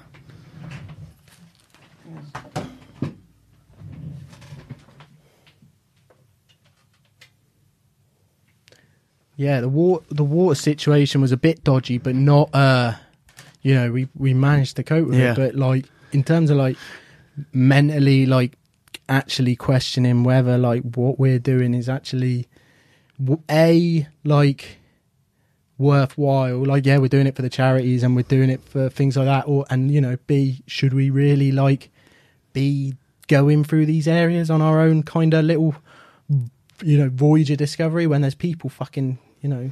Well, look, what's the harm, right? Yeah, that's what's it. The harm? There's no harm. There's it's no harm. just very eye-opening. Yeah, well, there you go. You know, I think if anything, it's being in those places and seeing it puts it into a perspective, and it is eye-opening, and there's nothing wrong with that. You know, you get to see that, oh shit, there's some really bad shit going on in the world, and you can help spread that message, and, you know, maybe be part of someone who's doing something about it as well. Yeah. So we got to a place called Port Berger, which was about 30 kilometers away from the East Coast, ditched all our stuff, and then like made this like mad dash for the finish line. Got to the finish, like, right by the East Coast, and then job done, Madagascar. So that was the easiest of the... I think, yeah, probably the easiest. But like I said, like, it took its toll towards the end. Just psychologically, like, just kind of seeing, like, like, in Papua New Guinea, like, a local said to us, like, one of the villages we stay in, like, because a lot of the time, like, they might come into money... but they spend it well fast. They just spend it on booze. They spend it on just getting hard on it. They like, and what one of the locals said to us is like, no matter what, like I can always have a house in the jungle. I can always eat you know, the jungle provides everything, and it's the case. Like no one's going to starve. The kids are quite malnourished out there because they haven't got protein and stuff. They all got swollen bellies, but they're not going to starve. Whereas in Madagascar, like kids are dying from drinking dirty water and starving to death. So it was different. Yeah, massively different. So we kind of came back, and then came back from there like November last year, and then we were like, right, Greenland, Baffin Island, like completely different. Yeah. So the 3 that you've done so far, you've got like jungle, and desert. Yeah. And now it's Arctic. Yeah. Now it's like completely different, and like.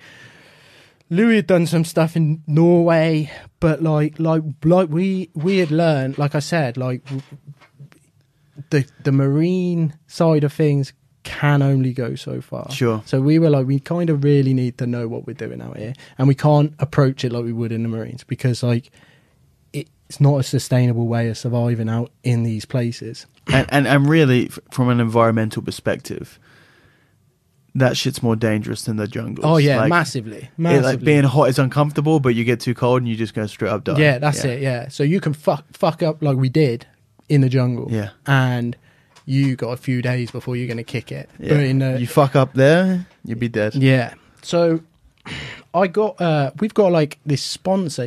He's amazing bloke. Like he's a Norwegian guy, and he like runs this security / like intelligence business, and he's sorted quite a lot for us. Like when we were in like Papua New Guinea, for example, he had like a plane on standby for us in Sydney. Like it was just an asset the company had, and so he said like, you know, if you're somewhere where a plane can land, we can get you out if it's dodgy. So I got in touch with him. You had air support. Yeah, basically we had like it was like an air van. It's got like the shortest. It needs like the shortest space to land. It's like, it needs like 100 meters or something. Tiny. Wow. Yeah. Holy shit. So I got in touch with him and I was like, do you know like anyone who could do some Arctic training for me? Like, so we know, you know, so we're fully squared away. And he's like, let me have a think. And in the meantime, like I was like looking on Google, I found this company, Wild Norway they were called, and it was headed up by this guy called Petter. So I got in touch with him, told him what we were doing. And he was like, oh, I run these like Arctic courses, like you can come over. And then this guy Kai got back in touch with me. He was like, he was like a member of like a thing called the Norwegian Reserve Officers, which are basically like a bit like RTA, but they're like all veterans. Okay. And they just train like a few times a year just in case the Russians ever do anything. So they're all on standby because they're right on the Russian border. Yeah. They're all on standby in case like the Ruskies ever try and invade. So like he was like, I've been offered a training place on this like winter skills, like it was a military course in Sweden. And then the course I was doing with this guy Petter was like a month before. Yeah. So I got back in touch with this Petter and I was like, do you know anywhere like I can work out in Norway or do something like that, like whilst I wait for this, because I don't want to go back. And he was like, we'll think of something. So all right. So in like February, I flew out to Norway, like didn't know what I was doing. Stay for a few months. Yeah, basically. And I did this course, like, and it was fairly simple. It was like a lot of common sense, but there's a few like little intricate bits. And like, you know, things like setting up the tent in like a severe storm is like, is quite tricky to do, and if that thing blows away, you're fucked. Yeah, and looking after that is probably one of the most important things you can do out there. So it showed us all this on this course that I went on with like a few other people that had wanted to go to the poles and things like that. And then they went home, and like Petter was like I haven't found anywhere for you to stay yet, but he was like, I live like, he was like, it's a 5-hour drive away, but it's probably about a 3-day walk over the mountains. So he was like, we'll load up the polk. You want to get some good training? Yeah, basically. He was like, we'll load up the polk and you can just go, you know, like just come to mine, by ski yourself? to mine. Yeah. And I was like, all right.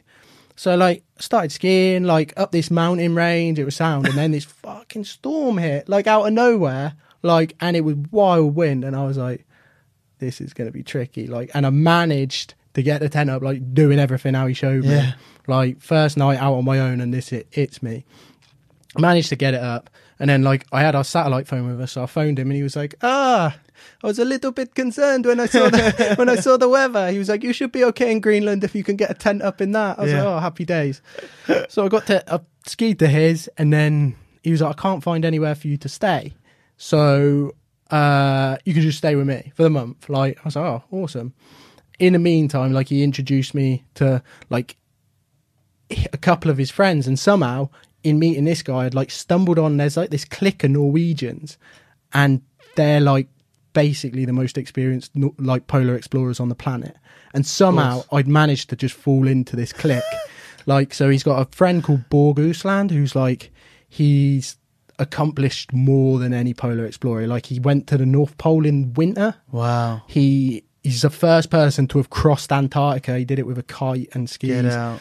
And then one of his friends, Lars, like basically runs the logistics for crossing Greenland, like runs it all. Like, he has guided groups go out crossing Greenland like every year. So we'll introduce you to Lars. So I met Lars, and like he was like, oh, okay, yeah, we can do like your weather and stuff like that, like, and I can help, you know, awesome. Mentor you and stuff. And I was like, oh, just somehow just managed to fall into the perfect people. Yeah, they are the perfect people as well. Like, for that kind of stuff, they know their shit. Like, they have like everything under the sun, like detailed, like that you could possibly need, and what you want, and like in terms of weight, and in terms of what you're eating, what you're doing. So I stayed with him for a month, and then I went on this military course. By the time I went on the military course, like, it was good, but it was totally not needed. Yeah, because I'd got like these You'd fucking already trekked for 3 days for a storm, right? Yeah. But it was good. It was awesome. And like, I got to do like the old ice breaking drills. Yeah. Like, so it was. How's that? Fairly horrendous. Like, that's bad. Yeah. But I mean, you get warm quite quick. It's all about like the reason they do that is it's intentionally to put you in like a mild state of hypothermia. Yeah. So you know what it's like. Yeah, and you know how to deal with it. And like, to be honest, I've been in a mild state of hypothermia like loads of times, diving with a leaky dry suit. So it's just like, you know, you just got to stay active and basically get in dry gear as fast as you can, and then just get your body started, you know, to start burning again. But it was a cool thing to do. And like, I got to meet all these like gnarly old like Swedish and Norwegian veterans, like, and they're just cool dudes. Like, so that was a cool experience. And then like staying with Petter for that month, like we were literally going into like minute detail of everything. And it was like, like I thought I was just going to go out and like learn how to put up a tent and things, and I've just got this like Mr. Miyagi-esque guru who has just like took me under his wing. Greenland master. Yeah, and like he got in touch with like loads of their sponsors to get us like all the gear we needed and stuff. So he was like, and it ended up just being like kind of like an uncle or something. Like, and then like a month later I took Louis out to meet him as well, and like we just stayed round. His wife made us a load of waffles and stuff, and like we just got on it. Awesome. Yeah. So it was sound. He was a mega sound guy, and like he was tracking us the whole time we were out in Greenland. So yeah, come to like a month ago, and we kind of like, we had all our stuff and we flew out to Greenland, and it was probably the most prepared we've been for any of them. Well, you've been living with the pros for a month, right? That's it. Yeah. So it was like, we knew, like, you know, from starting like Borneo, where it's just kind of like we can wing all this, to now it's like, you know, we're kind there's like a real evolution in your preparation. So yeah, we got out to Greenland like last month, and like tested everything, and the satellite phone wasn't working where we were to start with. Like where we arrived, we like stayed in like this hotel, like in this settlement called Tasselak. And then we were due to You're very good with the names, by the way. Yeah. You remember everything. I've got to, like, yeah. So yeah, we stayed in this place called Tasselak. Tasselak's quite interesting actually, because I did some research on it before we go. Greenland has the highest suicide rate on the planet. Really? And Tasselak has the highest suicide rate in Greenland. Says the suicide capital of the world. Suicide Is capital. that because of the long nights? Yeah, I think it's got something to do with it. But we'd like chatting to a local, and he says there's just fuck all to do there. Really? Like they still like they hunt like whales and polar bears out there, like, Yeah. and they have a quota for them. So like if they're like, and that's what they earn their money off. Like they'll sell the skins and stuff like that. Because it's absolutely massive. Yeah, Greenland's massive. it's huge. Like people don't understand, like them on maps and stuff. Yeah, How they've like kind of fucked up the yeah, different yeah. sizes. They've scaled it down, haven't Yeah, they? yeah. Yeah, it is. Yeah, massive. And I think 90% of it's the ice cap. So like Yeah, everyone just insane. lives around the outside. There's no roads. The only roads are in the towns. Yeah. So to get about, they've got to like fly helicopters or whatever between the settlements. Do you know how far across your journey was? Yeah, it was 650k. So it's one of the shortest journeys. Yeah. Like if we were to do like a north to south, like human powered, it'd take us like 2 years. So we couldn't fucking do it. You know, or we could, or we'd just be old and fucked by the time we got back. So it's like, So what did you do? You just went across. oh yeah, east to west. So on the other ones you went north to south. north to south in New Guinea, east to west in Borneo. That was like at the widest point, and east to west in Madagascar. Yeah. Yeah, so we got out there. In Tasselak, we fucking got told we had to get a gun, obviously for polar bears. For polar bears. So like we're like talking to Lars, the guy Pet had put us in touch with on the phone. Like, how do we get a gun? He was like, you just buy one. Like, yeah. So you just go and buy one. So we went down to like a local supermarket. They got all the shooters like laid out. You don't need like ID or anything. You just go and you just say like, I want something for a fucking bear. And like the local like Inuit guy was like, oh, this will do for a bear. Like gave us this like high caliber rifle. Yeah. We just bought it. We're just like walking down the road with a shooter. It's like proper culture shock from being, you know, back in the UK. Yeah, absolutely. And they were like, yeah, you just sell it when you get to the other side. All right. So we're just walking like, you know, got ammunition, rounds, walking past the school, like, you know, no bother. So we got the shooter. The satellite phones weren't working, but we thought we're surrounded by mountains. All right. So probably why. Yeah. And where we are, it's like the top of the globe. So like, it's not like a direct line of sight up, so we kind of have to have the satellite phone flat to ping to where the satellites are. And the company that sponsors us with the satellite phones, they said Greenland's patchy, but where you're going should be okay. Yeah. And like, I suppose when the company's saying, who was supposed to be like bigging up their gear, is saying something's patchy. Yeah, we should have looked into alternative. So like we got a boat to the start point. And it was stunning. Like we're just going around like zigzagging around icebergs and stuff like that, and you just basically get dropped by a set of cliffs, and the ice cap is like 2 kilometers away. So you've got to kind of get all your gear up the cliffs and onto the ice cap, the 2K, and then that's you. Yeah. So we got dropped by a boat, and then that was the last living person we saw for fucking 29 odd days. Wow. So dropped us, managed to get to the ice cap, and then there's like a little hut right at the start. There's this little hut right where the ice cap finishes. So we like went there and tried to get the satellite phone up and going, because we're by the coast, should be able to get fixed. No fix.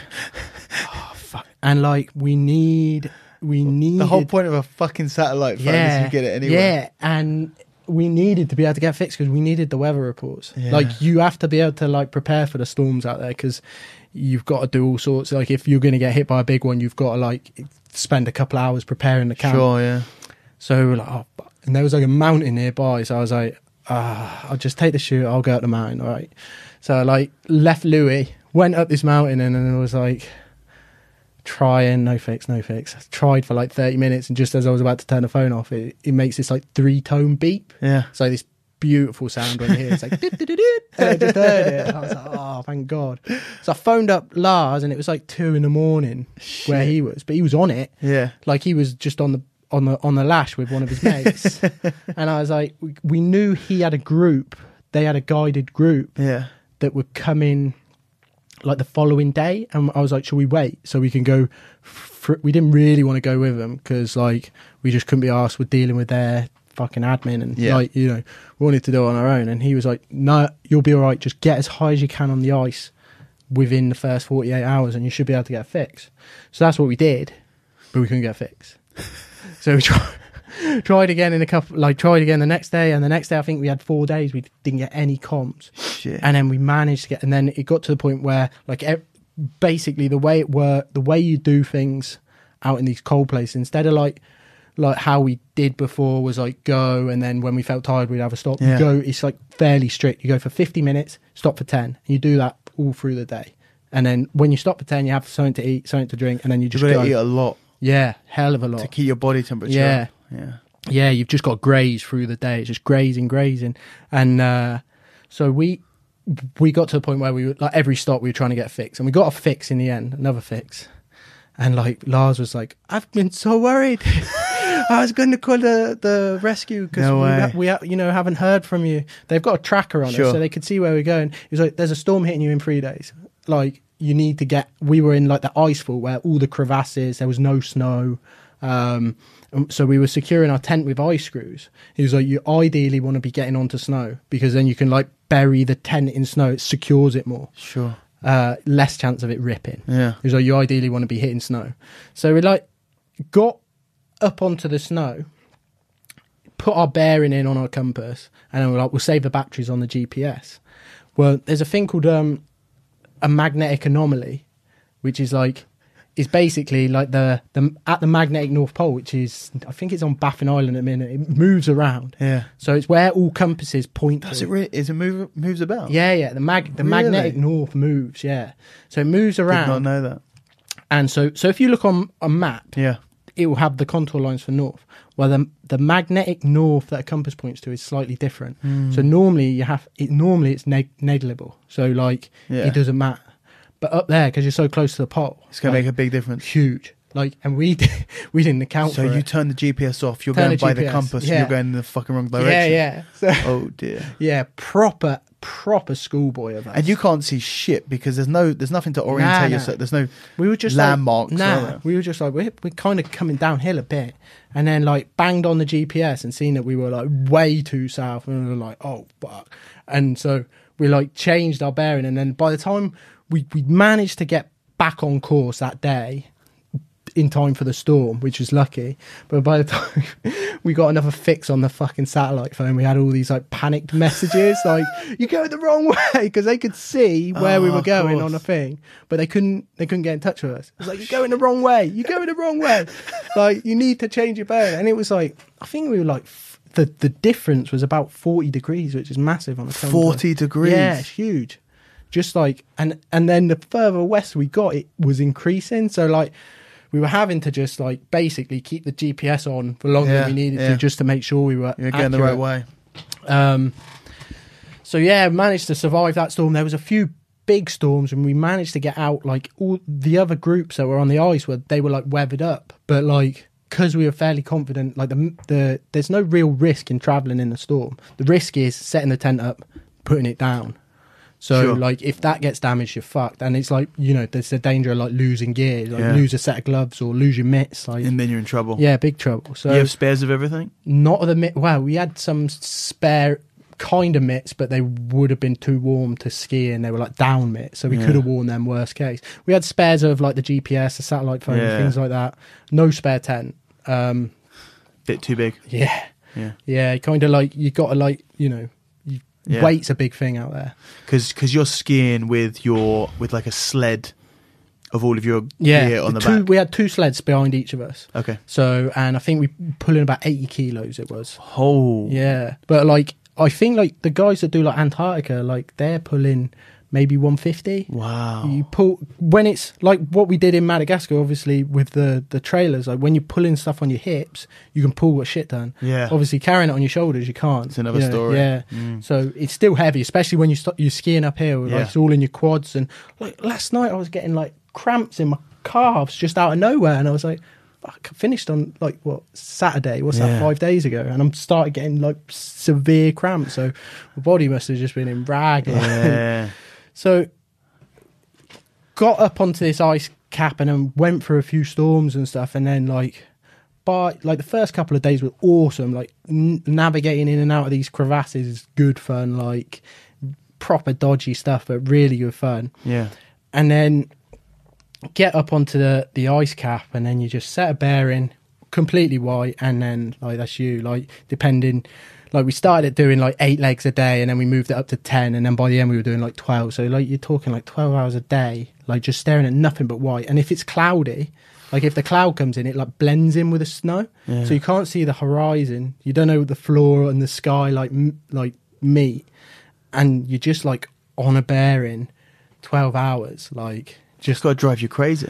yeah, it's fairly fucking monotonous. Like it was like I didn't expect it to be like as boring as what it was. Like, and it got fucking seriously boring. How long was it? 29 days it took us. Fuck. Like, You didn't see another person? Not another person apart from Louis. Yeah. And and we were just like be completely silent. And then it got so obviously you're saying we're eating a lot, and at the start it did seem like a lot. Like we were like fuck, we can't eat all this. Yeah. And then by about the second week, like we were inhaling that food. Really? Yeah, and we were like, we haven't got enough food. Like we had, like each day we had like a vacuum packed thing, and it was full of like peanuts, chocolate, this high calorie stuff. And we were like, this was like the equation the Norwegians would give us, like 600 grams of like mixed high calorie food for in the day, 160 grams of porridge in the morning, and then on the last 15 days you have 180 because you're weaker, and then you have like your freeze dried meal in the evening. And like we were just constantly hungry. I think like 90% of the time on that trip I was just thinking of food. Fuck. Like just skiing and just picturing all the things I was going to eat when I got back. But so we caught on the bearing, and then we stayed on that bearing for 350 kilometers, and then at 350 kilometers we got to this place called Daitu, which is fucking a cool place. So basically in the Cold War, the Yanks, they built across Greenland 4 early warning stations in case the Russians ever launched an aerial assault. Sure, yeah. And 2 of them were in the middle of the ice cap, and they were all resupplied and everything by air. And I think at their height they had like 60 people in them. And it's just like, it just appears as a black dot on the horizon, just white everywhere. And then there's this like little, we were looking for it for ages. Like we were, you knew it was there. We knew it was there. We were heading to it, and we were like, within about 40k, we were like, we've got to be able to see it. Nothing. And then like at 20k, we just saw this like little fleck on the horizon. Is that the only thing that you've seen? Like, yeah, and we were like, that's got to be it. It's not moving. Like, and we closed our eyes and then like look left and right, and like that, yeah, it's not moving. And so we get closer and closer, and it's like, it looks dystopian as fuck. Like it's just this big golf ball, like with like these metal girders and shit all supporting it. It's massive. Just appeared out of nowhere. So we got to it. There's a load of like signs around it saying like no access to Daitu and stuff like that. We're like, yeah, right. So it's completely abandoned though. Yeah, completely abandoned, and it's like literally stuck in a time warp from 1988. Is this the one that had like a cinema in and stuff like that? I don't think there could have been, because I know that the Americans built some sort of base in the middle of fucking nowhere. Yeah, in some like I didn't see a cinema, but they could have been, because like there was a lot of it. Like, so the snow has like piled up around it, like, and I think it gets a meter higher every year, so getting inside is quite tricky. It's like drift higher every year. Every year. Wow. So like one side of it is just completely covered with snow, and like you've got to go underneath it, like it's drifted, and then there's like a basin underneath it. There's no snow where all the supports and stuff are, where the door in is. Yeah. So you go down, and like Louis was trying to find a way in, like walking along the edge of where this snow drops, and it just like collapsed, and he ended up just falling about like 10 meters, like just straight down onto a load of snow. And I like it was quite funny because I didn't see him fall. Yeah. I was following his footprints and just saw like a load of stuff, and like I saw where it had given, and I thought, oh, he must have slid down. So like a lemon, I just dropped down. Just fell. Yeah, just like I was like, oh, if that's the way you went down, I'll go down that way then. And then oh yeah, nearly creamed in at the bottom. That's literally like if your mate jumped off a cliff, would you do as yeah, well? Exactly. I did. Yeah, that's exactly what I did. So we got inside, and there's like ice and that all frozen everywhere, and there's like a load of like plant machinery rooms as you go in, and then like you get to like the old kitchens, and like they must have got the order like at the end of the Cold War, like it costs too much to fucking bring anything out, drop everything and leave. Like there's fucking plates of food still made up. There's like in the bedrooms are still made up. There's like old letters that are like half written. In the bar, all the booze is still there. It's all frozen solid now. That's obviously insane. Yeah, it was fucking mental. Did you guys stay in there? We didn't stay in. We camped outside because it was a bit fucking grimy and creepy inside. Yeah. So we were just like, we went in, and all the other like people that have been over the ice like leave like little messages and that. Like I broke open like a ration tin of peanut butter, like just started eating that. Yeah, like it was mega dry, but you could eat it. It was sound. One that you found there. Yeah. Oh, really? Yeah, just like found an old screw and just like pinned it in, and then just started eating it. And yeah, we just had that must be fucking crazy. Yeah, surreal as fuck. Like because it's like literally stuck from 1988. Like old pictures, like I said, old beers, like magazines from the 80s. And then you go in like the radar room, and there's like all the top secret filing cabinets all still locked up. I was like trying to open them to see what was in there. Did you get in them? Nah, I should have brought a crowbar. I had a proper look in there. Like, and you kind of like, do you like I took like a couple of bits. Right? Yeah, I was going to ask you if you took anything. I took like a coffee jug. Yeah. Right. And I took a letter. Someone had written a letter, and then I was like, should I take it? Like, and then I was like, this place is going to be buried in snow in about 5 years. Yeah. Like, what's the harm in taking out? And yeah, it was just so different to what we'd been doing. That's like, crazy. So we spent an afternoon just having a look around, and like we went up to like where the radar dish was, like, so it's hidden under this golf ball, and there's like a radar thing in there. Yeah. And then we got a fix on the phone there because obviously it was so high up. Phoned Lars, and he was like, yeah, this is when what did he say? This is hammer time now, between there and the finish. This is when it gets like, you really need to start putting in the kilometers. Like, and we're fairly fucked at this point. Like, I thought it'd been hammer time the whole time, Lars. Like, geez, oh. He was like, normally people do between die 2 and the finish in 8 days. At a push, you could maybe do it in 6. He was like, I've done it in 4. So what? Like, proper ninja, this guy. Yeah. He's like, I've done it in 4. So we're like, oh, we could probably do it in 5. Like, if he's done it in 4. Yeah. So we went back to the tent, like, and we've been saving this pack of Oreos for getting to... For hammer time? For hammer time, like for the evening of hammer time. So we get out this fucking pack of Oreos, make like one of our last teas, because we've been running out of tea for a while. Make our last cup of tea, and we're like, right, okay, hammer time. Fucking I knock over my tea. And then like Louis starts eating the Oreos, and his face looks like slightly confused, and I start eating them. And it's like, oh, for fuck's sake, the fuel's leaked, like in our bag. Oh no. One of the containers of fuel had just spilt and obviously soaked into all the Oreos. Oh God, no. And we're like, can we eat these? And like, each one we have, we're like, nah, we can't. So we just like half a pack in. I don't think we should. So hammer time didn't start very well. So we like... Yeah, so we got up the next day mega early, and that's when we started hitting like 12 hours of skiing every day. And we'd gone from like going uphill doing like 20k to like doing 40k in a day, which was like felt amazing to be covering. Because you were coming downhill. Yeah, you're coming down, you're lighter, you're obviously slightly stronger. Well, you're slightly stronger, but at the same time you're weaker because you're not eating. We definitely thought that we should have been eating a hell of a lot more than the ratios we got given. But we made it, so...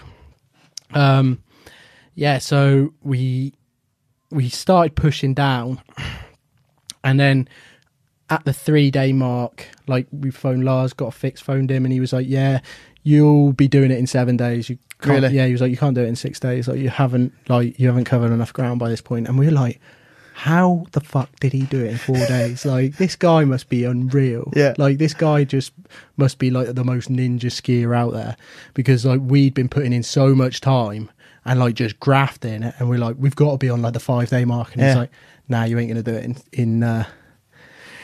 in 6 days. Like, we wanted 5, but then he was like, you'll do it in 7. Yeah. So it got to the 5 day mark. We set up camp, and then like we set up camp, and Louis was like, mate, can you look if there's something in my eye? I was like, all right. No, I couldn't see anything. He's like, oh, my eye's fucking, I think there's something in it. You'd gone snowblind in one eye. Oh, fuck. So he hadn't had his goggles on that day. Like, he'd just been skiing, and like, because of the UV on the snow, like, it basically sends you blind. He was lucky he got it in one eye. But like the next day. So what happened? So basically, he felt like there was something in his eye. It basically like burns your eye. Oh, shit. It takes like 3 or 4 days to recover. And you just, all he could see was like white in that eye. And like, every now and again it would go into like these spasms, and he said it was just mega painful, and these spasms, and it would just water and water and water. So like, we're like a couple of days from the finish, and we got like a half blind guy with us. I got a little bit of frostbite in my nose. It's basically healed up now, but it was fucking doing my head It was in. frostbite? Yeah, just frost nip. It was a mega minor, but it was sore, like. And so we're like, all right, so we got a fucking blind guy with us now.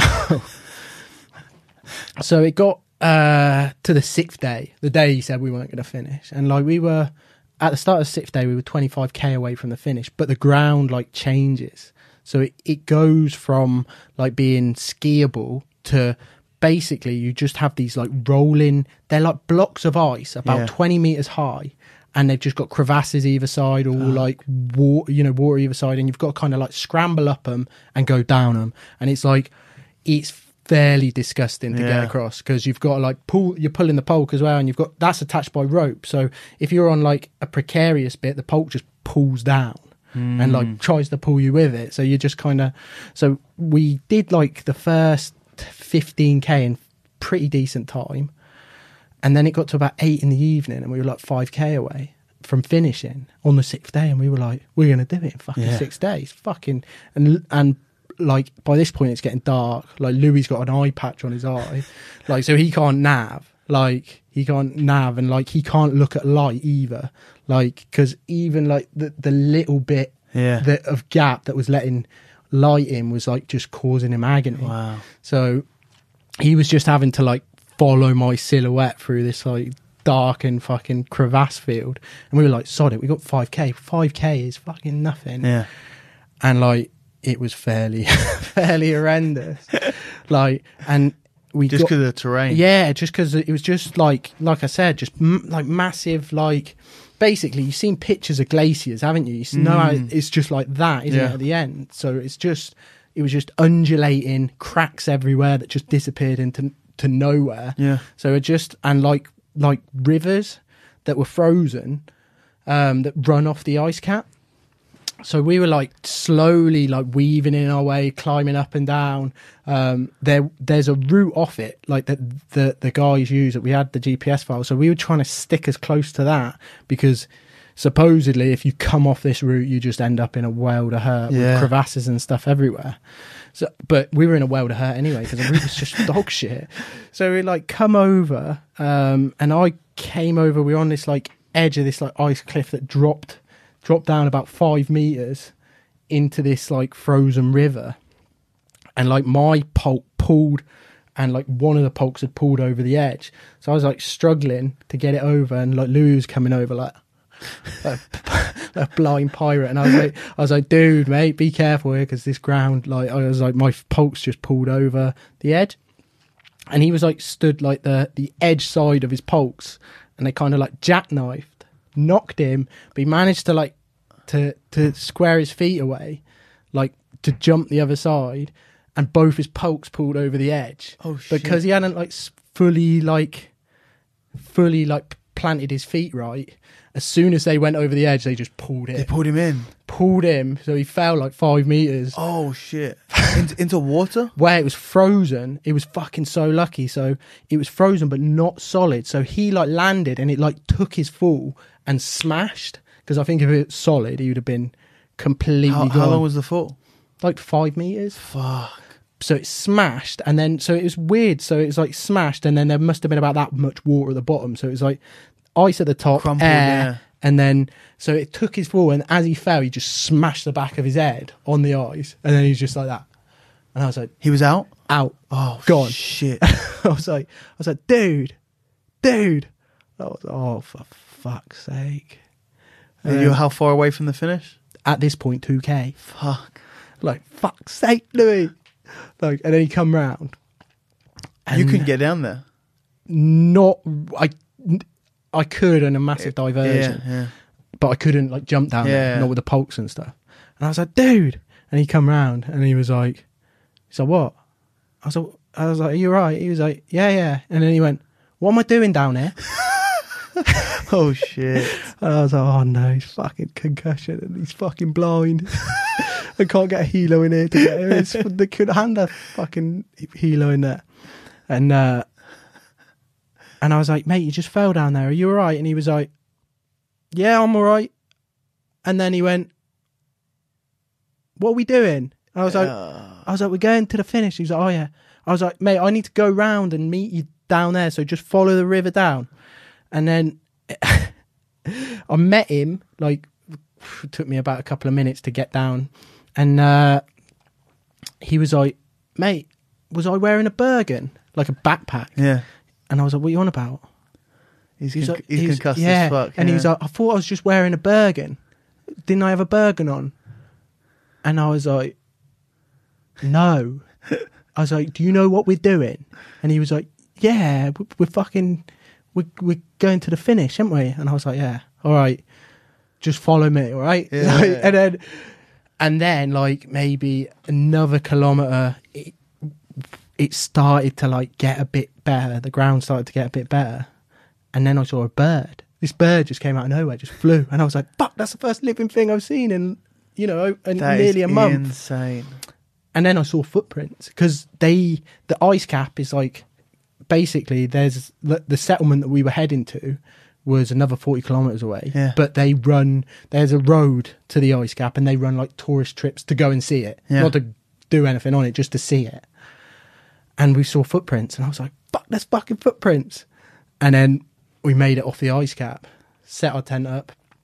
And then in the morning, someone came, picked up our pulks, and because our journey is like most the ice cap journeys, they just do the ice cap, but our journey is about crossing the island. Yeah. So that morning we had our pulks picked up, and then we just walked the last 40k to the coast. Nice.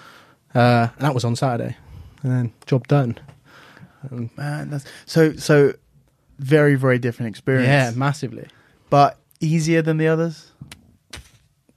Definitely easier than the first two. It kind of seems, again, like there's yet another thing that you had to contend with, which is like the monotony and the boredom. Yeah, it was compared to say yeah. Papua New Guinea, where it's all action, a little bit too much, and then in Greenland it's just it was white crazy. nothingness. Like Papua New Guinea was like, it was so like full on, like, and it was cool. Yeah, it was cool as well because like we'd go into like, so I didn't mention this, we go into like each village and they have a big thing that they call it story time. Like they haven't, like the villages, they've not got like TV, nothing like that. So the main thing for them is the stories that people tell. And like if someone comes in and they're like, oh, it's story time, like everyone will gather to listen to the story. So we'd roll into a village and once we realised what the sketch was, we'd be like, look, we need a bed, we need to wash somewhere. And then we'll tell you story. We'll tell you our story. And so by the time we'd washed and things like that, they'd have like all the kids. It would be like like a cinema visit in a village. Yeah. And all the kids would be there, and then we'd just have a local who translating into pidgin what we were saying, and like they were mega fascinated. Like they mega fascinated with the story of Afghanistan, like when we tell them, because they like fighting. So when we tell them about fighting in Afghanistan, they love it, and they mega fascinated about the place in Papua New Guinea we'd been, because they don't explore other areas. So and that, I thought that was like mega cool, but it got to the point where you were just like, I just want to finish and get my head down and just relax. And the good thing about Greenland was we called it the morale dome. Like as soon as we finished for the day, we just get the morale dome up, start melting snow, put the tunes on, like banging out Elton John, banging out Dr. Dre, like whatever we felt like. We just had like a whole load on this little MP3 player, and we just banging out loads of tunes and just happy days, like mega chill, like in the evening. Because it's just a straight road. Yeah. Well, not a straight road, but like you just had to get to the other side. You didn't have to contend with. Yeah, and it was all on us. You know, like everything was on us. No guides, apart from Lars on the phone every couple of days. But that's awesome. And then you've got one left. One left. So we got Baffin Island, which is like basically if you go west from Greenland, it's owned by Canada, and it's like between mainland Canada and Greenland. It's this like it's the smallest, but potentially logistically the most difficult. Because really, so basically it's like the same climate as Greenland, but we don't have an ice cap, so we don't have like something we can kind of go up and like ski across. It's just you have to walk it, or we might be able to ski across some of the rivers, and we need to look at seriously like go to the drawing board with this one. Have people crossed this before? There's one expedition that did like a kayak expedition from north to south, but they had a resupply, which we're unsupported, so we can't have that. So we need to like work out a route that's like that's feasible and kind of like, you know, like it's our last one, so it's got to be fairly decent, you know. Yeah. You know, we can't just pick like a tiny 20-kilometer stretch and say we crossed it. So we need to seriously look at it and start planning for it. And there is a shit ton of polar bears out there. Oh, really? Yeah, like way more than Greenland. Like, so we'll probably have to get a dog, I think, for this one. For like, someone was telling me they breed dogs out there, like they're like wolf Rottweiler hybrid things. Awesome. So they just basically fight the polar bears off instead. Do you know what they're called? No, because you know I'm googling wolf. Yeah, wolf Rottweiler bear hunter. Yeah, dog. Baffin. Yeah, it'll be like a Baffin bear dog or something like that. Oh my god, that's so badass. Yeah, so we'll have to get one of them, I think. That's really, really cool. Yeah. Shit. And when are you planning to do that next year? I think next year, probably before the snow melt. So before May time next year. So we both got, you know, like got to do some work and like earn some more money, and then hopefully try and get a few more sponsors on board for this last one, and then get it done, and then find what's next? Who knows? Find something else. Gonna be something next? Well, we've been thinking about it, like, and we had like, so like I said, we've been filming it. We've got all this footage, and like we were like dealing with this production company they're just, because that's what I'm thinking the whole time you're telling me. I was like, this can be fucking awesome. Yeah, story. Well, we've got it all captured, but like we've just had a nightmare with like production companies, because we're like, we can't pay them, like, and so they've been doing stuff pro bono for us, and like things just slide, and like everyone who's seen the footage and who's watched the footage have been mega like enthusiastic, says it's like really good for self-film stuff, but it's just kind of finding some company or people that have got the same vision as us that want to turn it. The last people the people that we're currently dealing with, like they said that they can use this as a springboard to kind of use us for future, you know, like future journeys on the telly or something like that. And it's cool, like they've been hard, and like at the time a lot of them, like I've been like, what am I doing? But in hindsight, the perspective that I've gained on life through doing this is far greater than anything I did in the military, and far greater than anything I've gained since, you know, it's that was kind of going to be my question, which is, you know, you've done these incredible things that, well, once you do the final one, no one would have done what you've done, specifically what you two have done. What's like the main lessons, or the you know, you say perspective, what's the main thing that you've learned or picked up from doing these travels? So one of the main ones obviously is like I said to you, is like when with what we do, it's not like the fitness side of things, it's the being able to cope with the misery, and that's quite like interchangeable with everyday life, you know, because it's not always going to be smooth, it's not always going to be great. You've got to kind of like, in order to achieve something, you've got to go through the shit, which is it's made me like a lot more patient, and it's made me like be able to cope with a lot more, I think.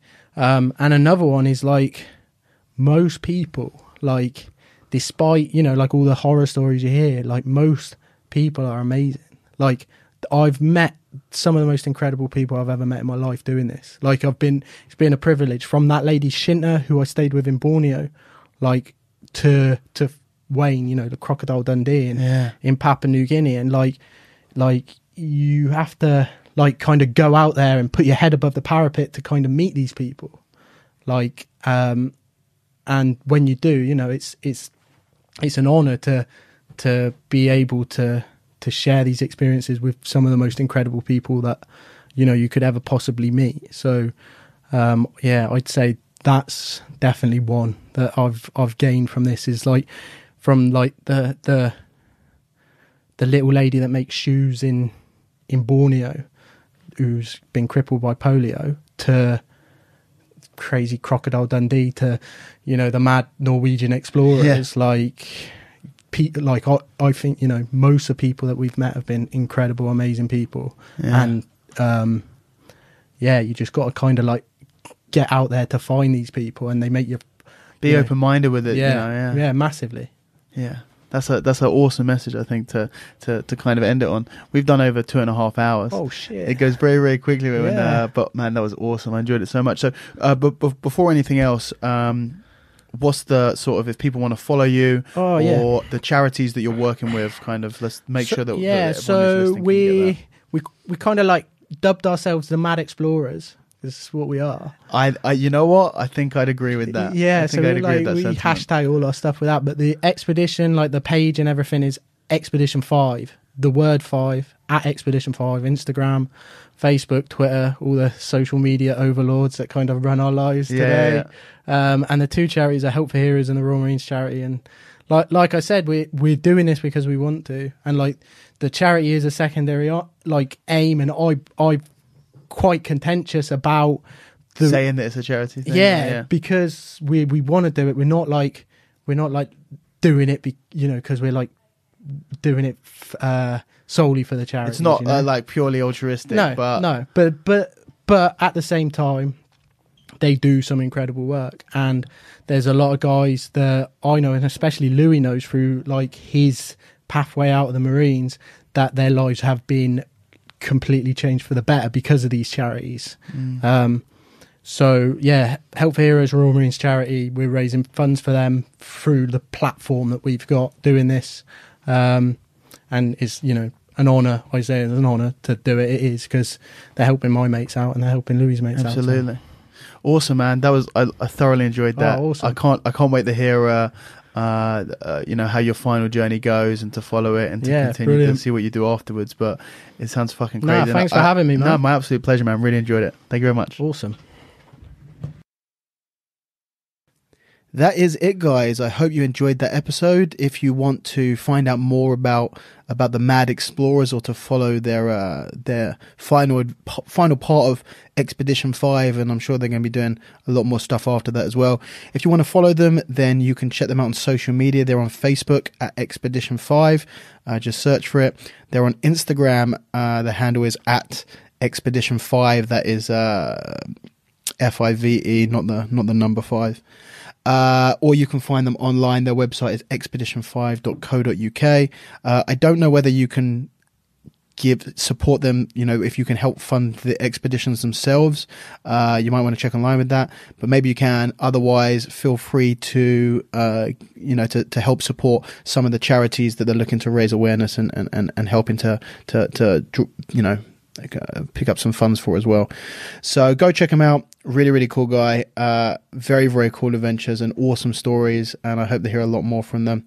If you want to contact the podcast, as always, you can email me, which is podcast@raspberryape.com, or you can follow me on social media. I'm Twitter and Instagram. My handle is @raspberry_ape. You can watch this episode, or indeed many episodes, at youtube.com/raspberryape, or my website, which is raspberryape.com. Nice one, guys. I hope you enjoyed this episode, and I will catch you next time.